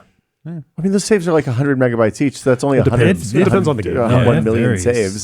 Some are gargantuan, Yeah, some are pretty that's small. true. There are still games that have like 3 megabyte saves, but then some of them, Yeah. are well over 100 megabytes. I wish it was easier to just say, always upload all of my saves from non-primary consoles. Oh, Yeah. Like If it's hey, newer than take- the one that's up there, take the save. like just a checkbox on the back end yeah. that says make this like Xbox. Yeah. Yeah. Make this work like Xbox. That's what I would like. Yeah. It's really like my PS4 Pro conked out the other day and I had to ship it off and I lost almost all of my Red Dead progress. is that not your primary machine? It was not my because my primary is the one in the living room so Yeah. that my wife and kid can play it when I'm playing in the office. Precisely how Yeah. my setup is Yeah. done. Can you can't do it the other way? No. Can't do it the reverse direction? No, because then that they'd sucks. have to be logged. Like They have yeah, for they have to be play logged into his my account games. Yeah, okay. if it's not the primary. So Yeah, the primary is the one that I never use. Yep. Which means I am always having to remember to upload. This is a specific problem. For I a feel certain like type you can set auto uploads from a non-primary. No, Xbox. I don't think you can. That's part of the Wait, Xbox or Mine- PlayStation? on PlayStation. No, you can't. Xbox. It just works like the saves. You just save it in online. It just Yeah. you don't even Yeah. have to think about it. But the thing is, I never manually upload stuff, and I feel like it's always there. I've never tried No, it from not- a non-primary. Not from here. You have to do I'll it manually. look and see. Yeah. Maybe there's a new setting. Yeah, I don't know. Unless they've added it Maybe- very Like recently. I said, I mean, I've come in and played games on the show or brought in stuff for quick looks, and I never manually upload saves. I don't know. Well, And that's not my primary PS4. I don't so know. I don't know. there's got to be something. All I know is I'm back at the end of the tutorial in Red Dead, and I'm never going to touch that again. Yeah, you got off light. I fell on that rock and died. you're really missing Yeah, out. I'm done. Sorry. Feel bad for you. the hats are good. 100 gigabytes, man. Shit. It's a lot of. I'm gonna I think say people were starting to run out of space in some cases. I think I was getting close-ish. Yeah, so that But makes we, sense. we play a There lot you of go. games, though. Yeah. So, Well, nice job, Sony. yeah. Thank you. I Good think work. I think they started at like 1 gigabyte when the PS4 launched. Who knows? Resogun was like a 5K save file. That's all I cared about. Now, I thought there's some minimum storage size. Like it looked like it was almost like, hey, the hard drive minimum it was like 19 megs. I think it's Oh, 10. like that's how big the Yeah. blocks are or something. like, yeah. I had a game recently that had a 3 megabyte save. Okay. I forget. Maybe they I forget changed what it. it was. They went to Fat 32 from Fat 16. Yes. Those big blocks. Oh yeah. Okay. How about we read some emails? Yeah. Yeah, emails. Bombcast@giantbomb.com. I'm using a new method of organizing emails that is no longer in. You just select emails that bring you joy. Yes, I am only emails that spark joy. This spark joy. Make it into the show at this point. Right. No, they're not. They're no longer in the order. I can't manually order them as of right now. Oh, no. They're just a giant mess of emails. Perfect. So I can't Tags. necessarily like this. start with the emails that I think are the best. Perfect. Well, this sounds like a much better system. Yeah, they're actually You're really selling me on They're this. probably actually less organized. I like it already. Let's get to them. I'm trying to hang on. Just I'm trying to no. Start in the order Top in of which they top were of the list. received. Yeah, get Yep. in there. trying to find. All right, fine. Yep. That Fine. one. Here's That the one. first one. It's from Dave Snyder. Okay. I'm sorry, David Snyder Okay. Oh. in High Point, North I don't know Carolina. that guy. Oh. Oh, Not the one that used to work with you, but a person with the same name. that's Well, suspicious, but Says, okay. says he. I don't know that I buy this. Yeah. Hi. yo. That Is doesn't Apex sound like a is Apex Legends better or worse than Frank Ocean's Knights? The song? What? Anybody Oh, have an that's opinion? Billy Ocean. I don't know who Frank Ocean is. Wow. yeah. Yeah, I don't know. I think it's it's Yeah? better, but I've never listened to. I at least know who Frank Ocean is, even though I haven't listened to the material in question. I am not a big Frank Ocean fan. Okay. So All right. There you go. Hey man, you just said read Jan, it. Yeah. you It's yeah. Confirm? Apex Yeah. is you can zip line in Apex That's Legends. You can't with Frank Ocean songs. What about was that live stream where you built the ladder or built the steps? that? Was okay. Yeah, that was all That right. was fun. Yeah. It's still the same ladder though, or stairs. Yeah. It's a good life skill to have. I So guess. that's more of a Fortnite thing, I guess. I I like that the robot has a smiley face in Apex Legends. feel Yeah. like that should be a separate much customizable personality. slot. Yeah. You know? I would pay money I to put my agree own for picture in that. there. There you that, go. that robot is just like a sweeper bot from Titanfall 2, right? Yeah. Like the maintenance bots. Really? Yeah, thought you it was can just- kill them. I in think Titanfall those 2. had the smiley face They too, did, didn't they? Yeah, okay. It's very Moon. It's Yes, very it much is. a It Moon. is- it is very Moon. / Chappie I've gotten a couple of good skins for for him. the Chappie. robot. I got a skin for the robot called Sweet 16 that just looks like a birthday party. Sounds great. Yeah. Cool. Very serious game for serious people. Yes. Email from Steve. So, kind of curious as to your opinions about how Apex Legends and Anthem ended up in such close proximity to each other. It seems weird that they would align these so closely, as they are likely just pillaging their own player base. Is this just a play for them to increase active player counts and revenue before an earnings call? If it isn't, why do you think they are so close? Also, how in the world did they keep Apex from leaking for so long? I still can't get over that. Thanks, longtime listener. I continue to wait for Titanfall 3 along with Jeff, etc. I'm sure there's nothing to worry about. There's no overlap whatsoever between these two games. Online right? shooters. One's a loot shooter. One's a battle royale.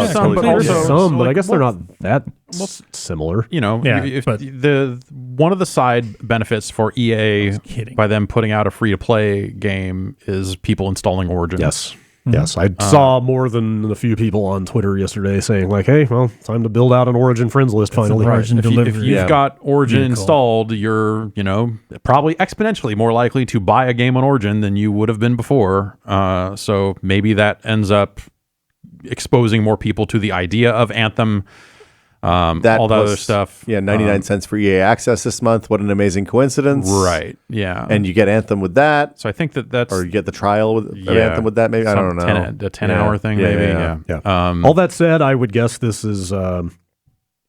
if that is what they have in mind, it is a happy coincidence that the game was ready at this point and not necessarily like the plan from like months ago. Yeah, probably not. Or anything like that. Yeah, so I think that there are ways for that to make sense. Yeah. Also, I think the appeal is for Anthem has no competitive multiplayer in it. So there's no Crucible equivalent. I don't believe so. Interesting. I don't think so. Okay, unless there's something they're holding back. But I don't know. So I think that they occupy different spaces. Also, one is free, so you playing Apex does not take up the money that you had saved up for Anthem, at least in their minds. Yeah. So True. There's probably no downside to that, unless you as a player are so reductive that just games where you shoot are like all of the same category. Yeah. Well, and because I have a free game that lets me shoot, I'm not going to buy the for money one that lets me shoot. Right. But also probably a small crowd. I would say that I don't know. Yeah, let's say based on did anyone play weekend 2 of the Anthem demo? No. Right here. Did that work any better? Yeah, considerably better. Okay. Was it fun? Yeah. Okay. Reasonably fun in a crew. It's fun. Like doing the stronghold stuff. Yeah, that's okay. Rolling with homies. As someone who's only gotten less and less sold on Anthem as a quality product ever since E3, since I played it at E3 and went like, this seems awesome, and then everything since then has been like, maybe it's not. What changed though? Like, I got my hands on more of it. Yeah. And what we played at E3 was incredibly limited. We had it was like 5 minutes to fly around and shoot a little bit. Like it was basically a proof of concept of like, hey, here's how it feels and plays, and that was kind of it. And I so walking around that social space and seeing how slow you move and how painful that aspect of the game was immediately. It's that. I think it's going to be a small part of it though, but I mean. It's a slow part of it. By hour count, by the time you're done, you'll probably have spent a lot of time fucking slowly trudging around that space. You don't have to talk to most of those people. You can just skip it. Yeah. But at that point, like, what are you doing? Where's the story? Like at that point, you're in there for the shooting, which I didn't find to be very good either. So like then at that point, like anyway. Yeah, so as someone who has been only less sold on Anthem as time has gone on, it's cool that there's a good-ass shooter out right now. Like, I wonder what the market on single-player / PvE shooters versus competitive... Like, I wonder... Because you always see people who are like, man, I don't want to play competitive because I want some 14-year-old yelling about their balls in my ears when I'm playing the game. And, like, I feel like that split has gotten worse. Like the only reason I started playing competitive shooters again is because I got really into Battle Royale, the way Battle Royale games made me feel as a solo, and I didn't have to talk to anybody that wasn't a friend of mine, right? Sure. Like that was compelling to me. I this forced multiplayer in Apex Legends, like the fact that it's only 3-person squads, there's no solo, and they built it so you don't have to talk, but like I still don't think that's going to bring people who don't want to play video games with other human beings into that world. Yeah. So I mean maybe that's where the Anthem comes in. Yeah, in fact, I don't think there's a ton of overlap at all, to be perfectly honest. Yeah. I'm trying to think based on what I've seen if I would want to play through all of Anthem by myself. Excuse me, and I'm not sure that I would. Yeah. Because I think there were like 3 missions in this demo, but I played a fair amount more of it at that event a few weeks ago, and like after a number of those missions back to back, I felt like I had kind of done it several times, and I felt that same way about Destiny though. The mission design, but I enjoy the gameplay in Destiny a lot more. Yeah, and I enjoy the gameplay in Anthem. Yeah, I mean that maybe people will gravitate toward that, and that'll be okay. But I found the actual objective design in that game to be really repetitive after a number of hours. What else? I guess we kind of just addressed this. Matt from Toronto wrote in with I'll just summarize this, kind of a litany of complaints mostly about bugs and server issues in the Anthem demo, but also it was bad. A little bit about what he calls boring mission design, but mostly bugs. But the gist of the question is this. Did BioWare just tank their game by putting this buggy and messy demo out to the public? I sure hope not, because I'd love a new Mass Effect or KOTOR one day, and I don't know how many bad games in a row this studio can put out. I was ready to write this off. Yeah, I had such a bad experience with the demo, trying to get into 3 different platforms. The first weekend? Yeah, the first weekend, to varying degrees of failure. Like to it actually telling me at one point that my account was banned or something like that because I had tried to log in too many times or something like that. That was across 3 different platforms, 3 different messages each time. But for whatever reason, I stuck with it, and I got in a crew of people, and I ended up really enjoying it. So I think I'm going to stick with it. But man, I could see a lot of people just being like, "No, fuck this." Bouncing off that. This is a demo, and granted, it's semantics. It's a beta or whatever. But they're advertising it as a demo. Yeah. That first weekend was supposed to be a bonus for people who have already paid for the game. Yeah. And then we take a look at weekend really 2 was open to everybody. Like opening day, for Apex, and compare and contrast those, and it's like, shit, I'm not feeling, super confident in their server, infrastructure over there. I feel like I'm looking at Anthem as like a curiosity, like I want to know what they've been working on for all this time, and I will play that final game and see what it is for myself. But like I think I said it last week, like if I had to make a purchasing decision based on what I have seen of the game thus far, nope. I'm waiting and seeing if launch feedback is incredibly positive, then maybe I'm getting in sometime after launch. But no way. Kind of a risky proposition for a release day. Yeah, as of right now. Cole from Orlando. Would a Burnout Paradise Battle Royale mode work? Will Criterion ever pull a respawn and surprise us with the Burnout Battle Royale experience that no one expects? No, yes. You could do it, but I don't know that it would be... Yeah, what would that be? Well, put guns on the cars. Okay, all right. Like Car Wars. If you made it like Burnout, and then also, this elimination mode in a Burnout game, I don't know that works super well. Like it's 100-car road rage. I'm trying to. I mean, seems like but also open world. Like you have to track down the other cars and find them and stuff. Like that aspect of it. I'm trying to think how would be the not fun takedown mechanics would work, just because you get wrecked so easily in those games. Yeah. And the speed you're moving at, it can be hard to avoid the collision. Yeah. So.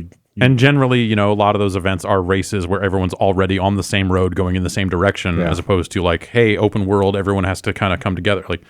I think that sort of stuff would get weird. I mean, you could do it. I just don't know that it would be much fun. We saw some multiplayer tag stuff. Yeah, the tag stuff is driver, San Francisco. Yeah, we saw a little bit of that. That was kind of cool. That was cool. That was a neat mode, actually. Silly. I want Interstate 76 Battle Royale. Yeah. Car Wars, machine guns and rocket launchers and flamethrowers and caltrops and the simulation car, not Twisted Metal, but Twisted Metal Mech Warrior. I was going to say, how about just a Mech Warrior Battle Royale? Yeah. Let's just do that. Heavy. It's coming. Okay, here you go. Yeah. Okay, I got an idea. You're going to have 24 pods. They're all going to be connected up. No way. Okay. Each person is going to be in their own mech. Yep. It's going to look all cool and futuristic. Great. I've got a space rented in Las Vegas. Great. Yeah. We're going to do it. Wait, do I have to wear pants? It's going to be a BattleTech Center. Oh, no. I have to wear pants. I'm not. BattleTech was cool. Yeah. I never went to one of those. I never saw one of those. I went to the one in Vegas when I was like 15. My first date with Lisa in the mid-90s at Battletech Center. Wow, really? God, those things were fucking mind-blowing if you didn't have access to a LAN. That was the cool. I was 16 going to CES, and that's when the Battletech Center was in Vegas. Yeah. And so we went, and it was expensive, but like they put on a show. Like it was like a guy in a fucking flight suit barking shit at you through the training. Yeah, it was all faux military. Like a real human, not a recording. Oh yeah, that's it cool. was like an actor basically. Yeah. And like all the employees were dressed up in fucking flight suits and all this other shit. And like you got in a big pod, like it was this giant screen in like a control thing. Like it was all it's like a projector styled. It was fucking cool. It was a like screen. a big CRT. Yeah, it was a big CRT. It was a big CRT. I mean, this was like mid-90s. And did like the pod move? No, was it on hydraulics or anything? but the pod had way more controls than you needed because you would buy the manual at the gift shop and it would tell you how to enable advanced mode. What? Where you would turn on torso twist because the foot pedals by default didn't do anything unless you turned on torso twist and then you could really pilot so you the had whole to do thing. like a startup sequence to put it in advanced mode? A little bit, yeah. That's so fucking cool. And so like people who once they got good, they were like, okay, we need to flip this switch, and now we're doing this and going around. They made other games for those pods, like Red Planet, which was like a Wipeout style racing game, which kind of sucked. God, I wish somebody'd make a VR version of those pods. Yeah, totally. Someone should absolutely do I mean, that. that's your Mech Warrior Battle Royale. But if you want hydraulics, Magic Edge is what you want. Did you ever do that? No, I lived in Tennessee. Oh yeah, we had none of this shit. We had we had Galaga. That was in at the Pizza Mountain Hut. View, and they just had a bunch of SGI workstations hooked up to. It was like a room full of like 8 of these things, or 4 maybe. It was like they were on $300,000 $100,000 worth of computers. Exactly, and then powering this thing that had hydraulics on it that would spin like it wouldn't go full all the way over, but I guess it would go far enough to where it at least like from you in the cockpit watching it go all the way over, it felt like you were doing barrel rolls. Yeah. And you would do dogfights in these big cockpits, and it was fucking badass. Jan, you used to pilot a Megabot. Yeah, that was not as fun as this sounds. Really? Yeah. What? Wait, you were one of the Megabot pilots? I'd consider worked on the myself show, the yeah. first Filipino one. I think the only Filipino one, Okay. depending on how that company's gone. But yeah, they were running Ubuntu. Yeah. Oh, do you mean Megabots, the future of sports? Yes. This whole talk about like, So you were one of the robot jocks. yeah. Their website just says Megabots, and then it has a big fat button that just says pilot a giant robot. Yeah. Yeah, the business model's taken a turn from when it originally launched. I interviewed those guys the first year they brought that one of the first one to Maker Faire. Yeah. And like they were very enthusiastic about giant robot fighting. The rest of it seemed a little thin. What the? A lot of hubris going on. Yeah. Without reading their full sales pitch, this website to me looks like you can pay $749 to get in one of these giant robots and punch a car. Yep. That's like hanging from a crane. I'd like to introduce you to my new Kickstarter. It's for $749. I hate that. Like my first reaction was like, oh, that's $750. Yeah, sounds pretty we could probably. great. They're literally hanging this car from a crane like it's a punching bag, and you can just punch it with this robot. What, are you? If you guys want, I could probably pull some strings. You know a guy. Jan, I want to punch a car. We could probably punch that old couch we got. Okay, I got it. Here we go. Check it out. We're gonna get in these robots and punch cars while playing Mario Kart DS. Okay. sold. Yeah. All right, let's do it. We actually tested those controls by playing Mech Warrior, seeing if 2 people could cooperate. Wow. It works. Oh, to have 2 people, like one person gunning and one person driving? Yep. That's amazing. The BattleTech people eventually tried to open up more centers. They opened up one here that was in like Walnut Creek or something, and that one had a full bar. Like it wasn't a full alcohol bar, but it was some 90s ass shit where they're like, we've got a smart drinks bar with some ginkgo biloba drink, and they had all these like highly expensive like fucking energy style drinks before energy drinks were really a thing. These are going to give you mental clarity before you get into the cockpit. Was it like the bar at the Metreon with the virtual bowling? It was shittier. Okay. Well, it was more dedicated than that. So Okay. it was like higher tier than that. Yeah. But that made it worse. Yeah, I can see that. Yeah. And it was this whole like explorer's lounge motif when you got there. I went to that one like once or twice because I think by that time you started realizing like, man, the frame rate on this stuff fucking sucks. Like, are there any of those still like preserved someplace Dave where you and can try them? Buster's Dave and has Buster's, yeah. those pods. BattleTech pods? Some of those Yeah. pods, yeah. Here? Still I running don't the know same about software. here, but Yeah, think so. I think you can still play Red Planet at some of those things. Oh, man. I don't know if they play full-on BattleTech or not, but I'm going to go on a field trip. Full ass, BattleTech at a Dave & Buster's. Yeah. I didn't realize that. I've never got to try any of the 90s VR stuff. You never played Dactyl Nightmare? No. It sucked. I'm sure, but I want to try it. Yeah, they should. Someone tried to remake it. I remember for like Oculus, like DK2, someone was working on like a there remake. Was a bad port of it. Yeah. Or maybe it was just I don't terrible. think it was a port. I think it was like I don't like know a that do-over? Yeah. Okay. I would want to see a faithful port of that shit show. MAME should support Dactyl Nightmare, right? At the end of the day, if they fulfill their mandate. They're focusing on all the like plug and play TV games right now.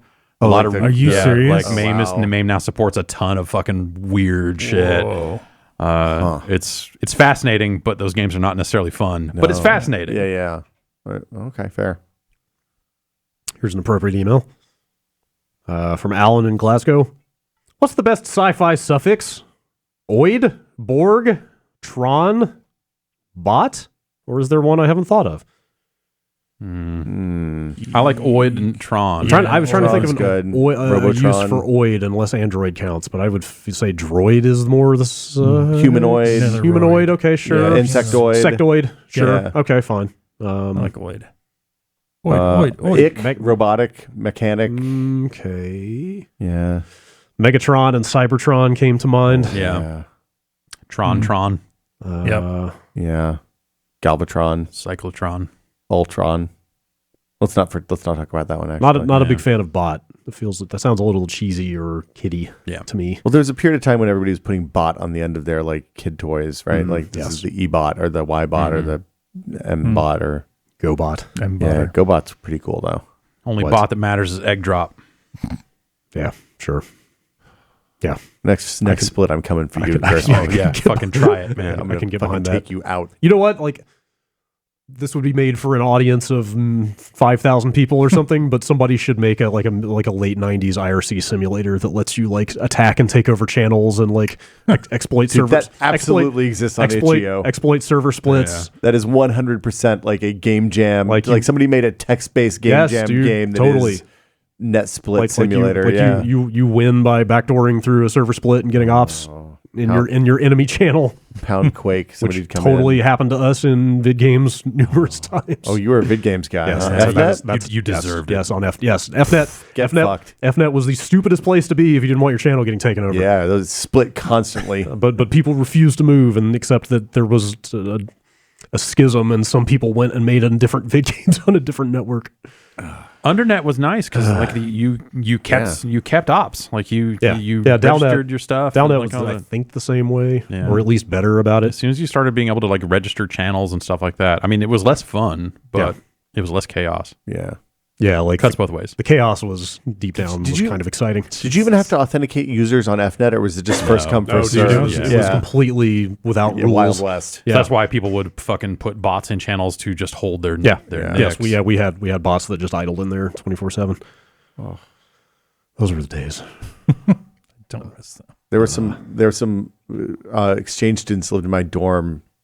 That were from Malaysia, and they used IRC exclusive. Like they were how I learned about IRC. Oh yeah, because they used it to talk to family members back home. Yeah. Oh yeah. And they were like, "Hey, check this out. There's all these weird channels." And like, I was going to type XDCC send number. Okay. Yeah. And then weird stuff in IRC, man. Yes. I feel like the first time I heard Eminem, it was downloading MP3s from IRC. Wow. Like before, like any of the records were out or anything like that. It was just like, you got to hear this shit. Bootleg. Yeah. Or like mixtape stuff or whatever. Yeah. I remember somebody sent me a link to like a Dave Matthews FTP or Archie or something. I know. And I was like, no, but why are there all these weird MIDI Dave Matthews Band files? And then there were like 3 MP3s. And Crash.mid. Yeah. Like my AMD K6 couldn't play them. Oh, yeah. Jeez. Oh, couldn't play MP3s? They didn't have enough floating point to do MP3. Oh, wow. Yeah. That's amazing. Yeah. I encoded some MP3s early on, and you would leave the PC on overnight. Oh, yeah. 14 hours to do a CD. Yeah. Or just a single track was multiple hours at that point. You wouldn't think to do a full CD because who had the space? You just picked the good ones. Yeah. I think I said this to Jan recently that my first MP3 was an MP2. Oh, yeah. I had a handful of MP2s back before MP3 was a thing. Yeah, I think Fraunhofer's first or second codec was.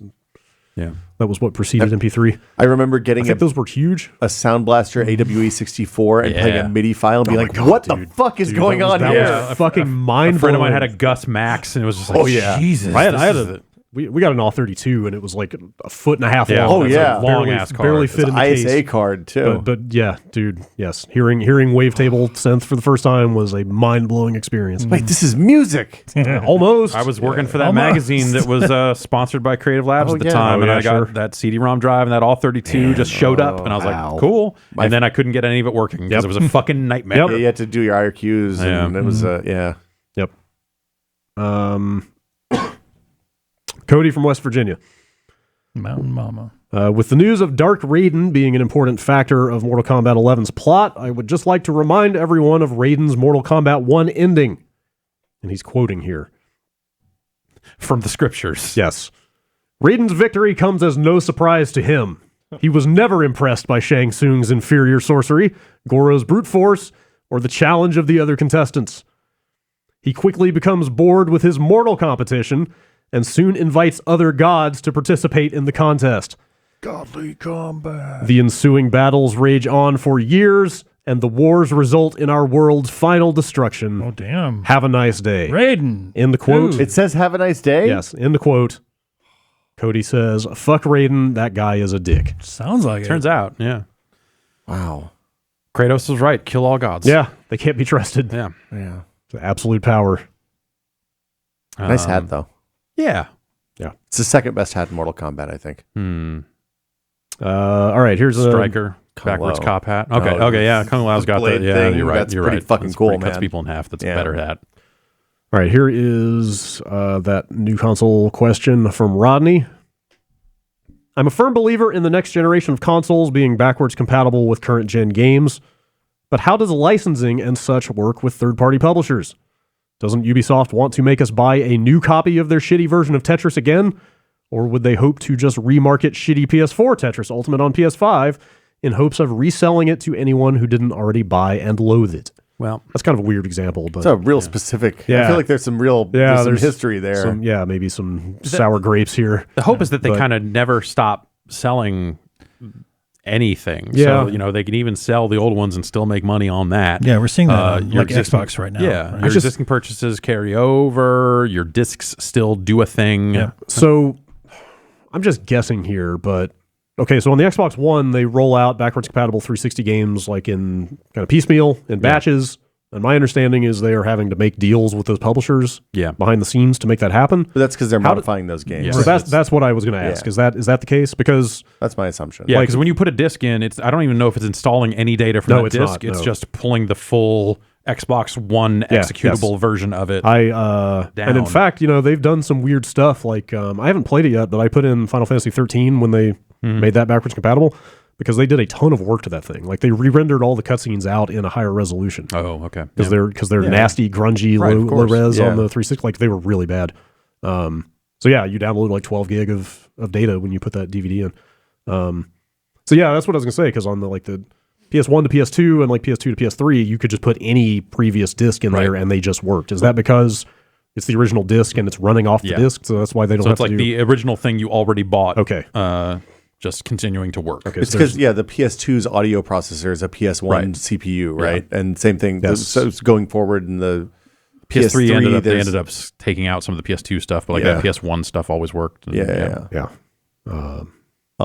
So if they stick with the general same architecture and stuff, I wonder if that's going to let them do like across the board. It depends on what they do to the APIs and the OS and all that. Like they could rewrite it so it doesn't work. It would They absolutely they could. they could also change a rewrite it so letter it does and- work. yeah. So this dovetails with the other new console question I was going to bounce off of you. If it is the same general stuff, should we look for like a better performance and stuff in PS4 games on a PS5 theoretically? Or I mean, they did that with the PS4 Pro and the Xbox One, right? Don't. well, in different In ways. some cases. So there's that boost mode thing. But boost mode is clearly labeled as just an experimental, like, hey, this may cause problems with games. Turn it off. That's the thing you'll run into is unless they go and do individual work for every single game, they can't guarantee full compatibility with old stuff. If they try to make it run better, it's probably easier for them to lock a profile of hey, this level of performance we can guarantee compatibility. Yeah, and that's what they do when you don't have boost mode on. Yeah. The old games just drop to like the clock speed of the original PS4, So- and I think they turn off that other half of the GPU. So that's the sort of thing that they can more easily guarantee. So that's probably, I guess, that would be less work for them. Yeah. I mean, on the other hand, like there's an interesting sales, like Microsoft's approach is slower, but it's interesting because like if you put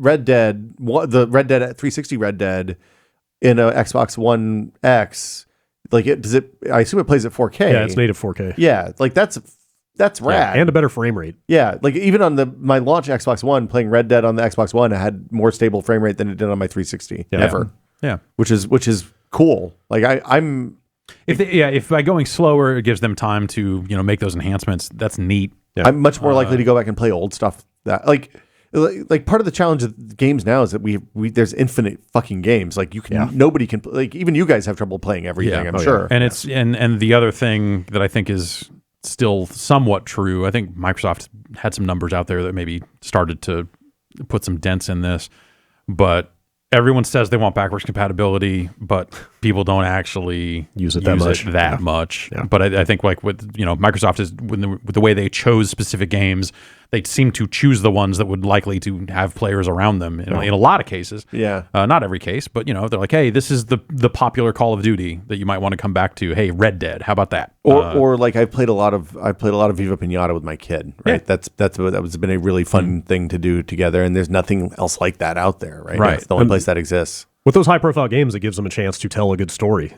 Like it happened with Red Dead when it came out. They were like, hey, you can play this in 4K.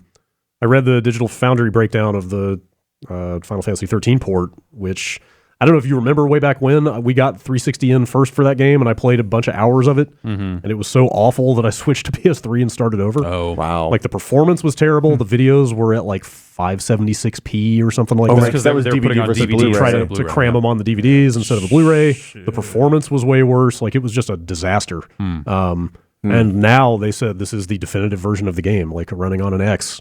Like it's not 4K, but it's close to it. Like they've re-rendered these videos out. They look fantastic. Like, it's not the most beloved game ever, but now they can say like, hey, we have the best version of this game, which is...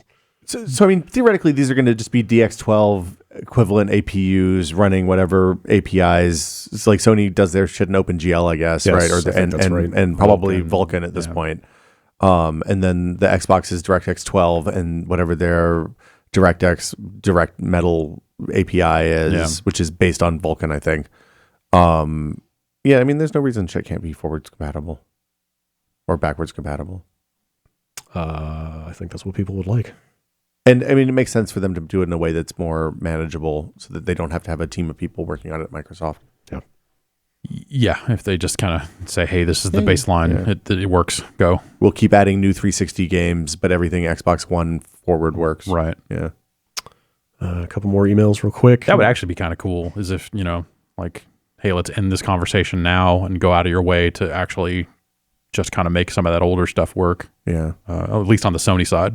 Because Microsoft has kind of chosen their path. Yeah. If Sony just said, actually, the next PlayStation will have the hardware in it to do this the way it was done originally, fuck it. Dude, can you imagine a PS5 comes out? That might get tough up through like PS3, but if they just said like any PS1 and PS2 disc you own, you can just stick in this thing and play. Yeah. Like that would be huge. And Sony's classically been very their statements around backwards compatibility make it sound like they don't they're the ones out there saying like we don't understand why people like no one actually uses this stuff. Yeah, but they were the ones that kind of made it a thing. Yeah. But I mean, it seemed accidental, really. Yeah, you could play 2,600 games on a 7,800. Well, yeah, they weren't the first, but kind of in the modern, disc-based era. Wii U and Wii. Yeah, they did it too. Sure. Nate from Tacoma, Washington. The Resident Evil 2 Remake's In the Credits song is a hilariously lame late 90s post-grunge rock song that the team at Capcom wrote specifically to capture the feeling of 1998, the year the game is set in. What are your favorite examples of steps developers have taken to properly capture an era or time period in a game? Oh, man. Our time period. Gone Home. First, I was just about to say the first thing that came to mind was the fake Super NES games and Gone Home that are super accurate the cassette looking. tapes, the cassette mixes and stuff you find. Yeah. Yeah, that stuff really jumped out at me when I read this email. I was also the right age Yes. for that stuff to resonate. Yeah. But yeah. I think we are slowly aging out of being in the window of nostalgia being marketed aggressively to us. Look, N64, the price of used N64 stuff is going back up. Yeah. So Yeah. those kids are finding their And they're still wrong. The N64 is still bad. Look, man, Donkey Kong 64 is still a fine game. No. What else? Trying to think. Yeah, Gone Home is like the main thing that jumped out at me. Certainly, yeah, one of the most recent. Shit. What about? I don't know that I have anything. What about like heavy, like the David Cage games? Kind of have that, like they don't go out of their way, but like Heavy Rain very much like feels like like Seattle in the 90s, early 2000s, I guess to me. That infamous game that was set in Seattle, I thought did a pretty good. Which one was that? Was that Second Son? Yeah, I thought they did a pretty decent Seattle. Yeah. So Vice City, Crazy Taxi. Yeah. Sure. Fuck Vice City, man. I don't like Vice City. Oh, really? Yeah, I don't like. It's so much busy work that you don't have any fun. Oh, yeah, I'm not saying like it's an amazing game, but I think like in terms of like capturing the version of it, like a version of that era, I think they did pretty good at making their 80s thing. It's a little too clean. It's a little too perfect in some ways. It's a little too Miami Vice. Yeah. And not like what it really was, but I think that works for what that's what they're trying to do. Yeah. What about like a Saints Row? Saints Row 2, maybe? Like it feels very LA. Saints Row 2 just always felt like all over the place. It's the Armageddon song. That was in 3. Yeah. I don't, or even 4. That was 4. Yeah, it was 4. Yeah, that was the opening of 4. And I assume they did some Stan Bush at some point as well. Oh yeah, the touch is at the end of 4. There we go. Yep. So yes, of course. One more email. All right. How about this one? Tim in Brisbane, Australia. Kingdom Hearts 3 has become a stark reminder in my life that I'm no longer a kid. Oh no. I'm finding it hard to remember what made me fall in love with this franchise when I was 13. You're not alone. What? Huh. Interesting. But I like it. Okay. Yeah. What beloved childhood franchises have you guys grown to hate with age? Sonic the Hedgehog. That's yes. That Yeah. is the prototypical answer. Yeah. Huh. I was going to say that I always disliked Sonic, but no, I liked the first one.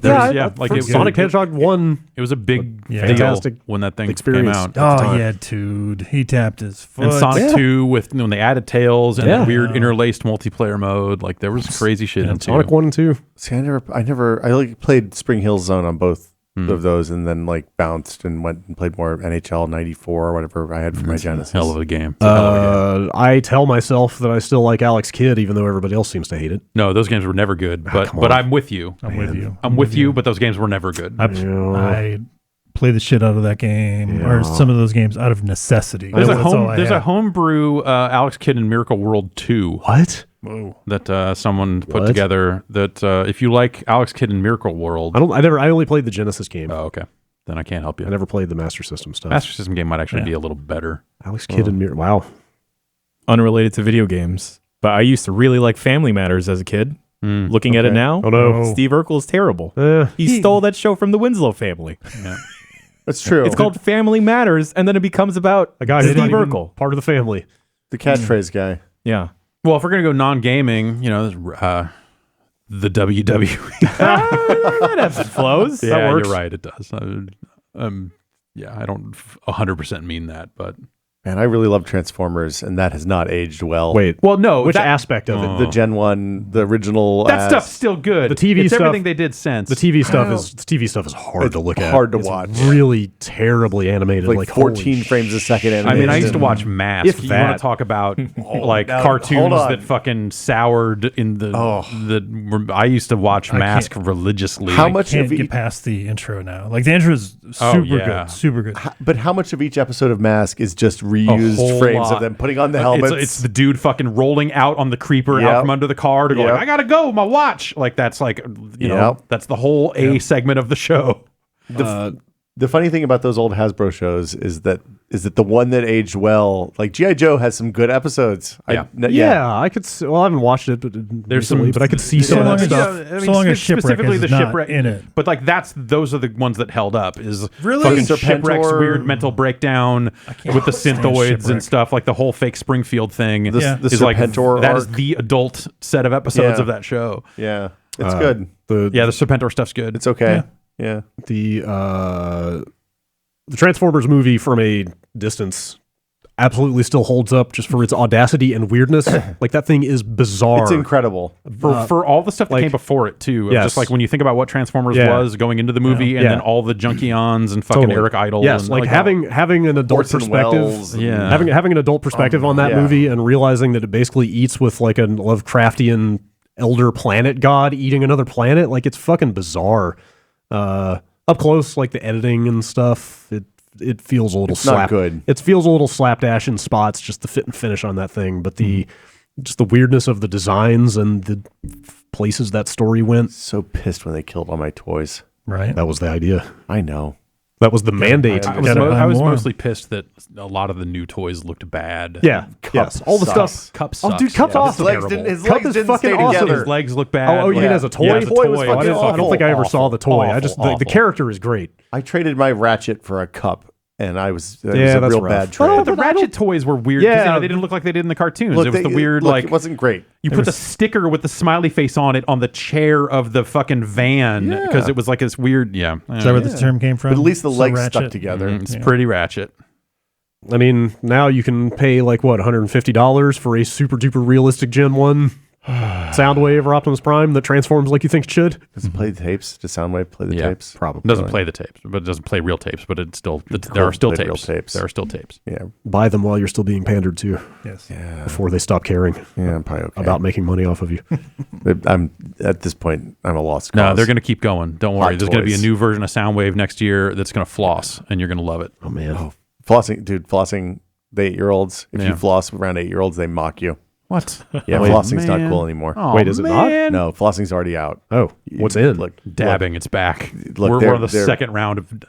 No, they're using non-licensed dances now. That's the ones that are cool. It's shit that, well, I mean, they're all non-licensed dances, but now they're just dances that they made up rather than dances that they stole. They got open source moves. Yeah, Whoa. so it's a you know they're pushing All right. that new business hard. Good. Taking it back to the Good. streets. I mean, look, it's where dances always came from. Video games. Has that stuff been settled legally? Like who owns the I floss? don't think so. Yet? Is that No, still up in the I air? think that's still. Like isn't Epic being sued by like 4 A lot different of parties people, or something yeah. right now? Yeah. Speaking about flossing, Yeah.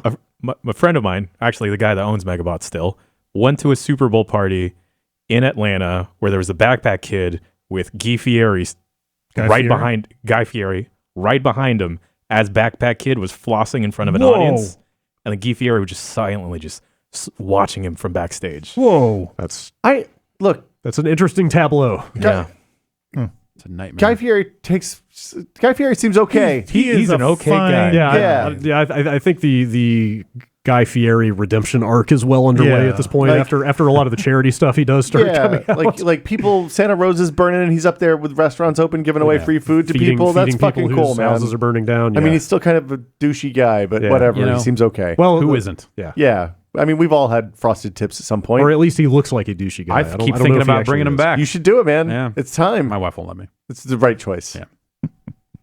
Can't let that stop you. No, you can. That's look. Yeah, okay, fine, Yeah, fine. I'm gonna dye my beard. She's the white. person I turn to say, "Do I look presentable enough to go outside?" And Yeah. surprisingly, she often says yes. Look, if you can't get an honest answer on that from your special lady friend, then where are you going to get that? Yes, indeed. All right, that's going to do it for emails. Will Smith, thank you so Hey, much for stopping by. Thanks for having me. Bringing It's your- always fun. Battle Royale expertise. Yeah, unspeakable number of hours. Any food business you want to fill us in on? Any streaming business? We're making Where are you at on cartoons. the I internet? played video games sometimes at my Twitch channel, which is just not that Will Smith. And you can find me on Twitter or whatever. I don't know. New cartoons. Hopefully, that I can talk about maybe next time I'm around. Nice. Cool. Yeah. Excellent. Cool. Cool. All right. I'm guessing no after show. No. With Ben Ben out. under the weather, we're gonna not do the after show this week. Punt. And yeah. You watched the Super Bowl too? Yeah. Get those voicemails in 707 exit flu, and we'll check it out next week. That's where that came from. Yeah. Okay. That's pretty good. pretty good. All right. Well, thanks everybody for joining us. This has been the Giant Bombcast. We will be back with another one of these right here, same time next week. See ya.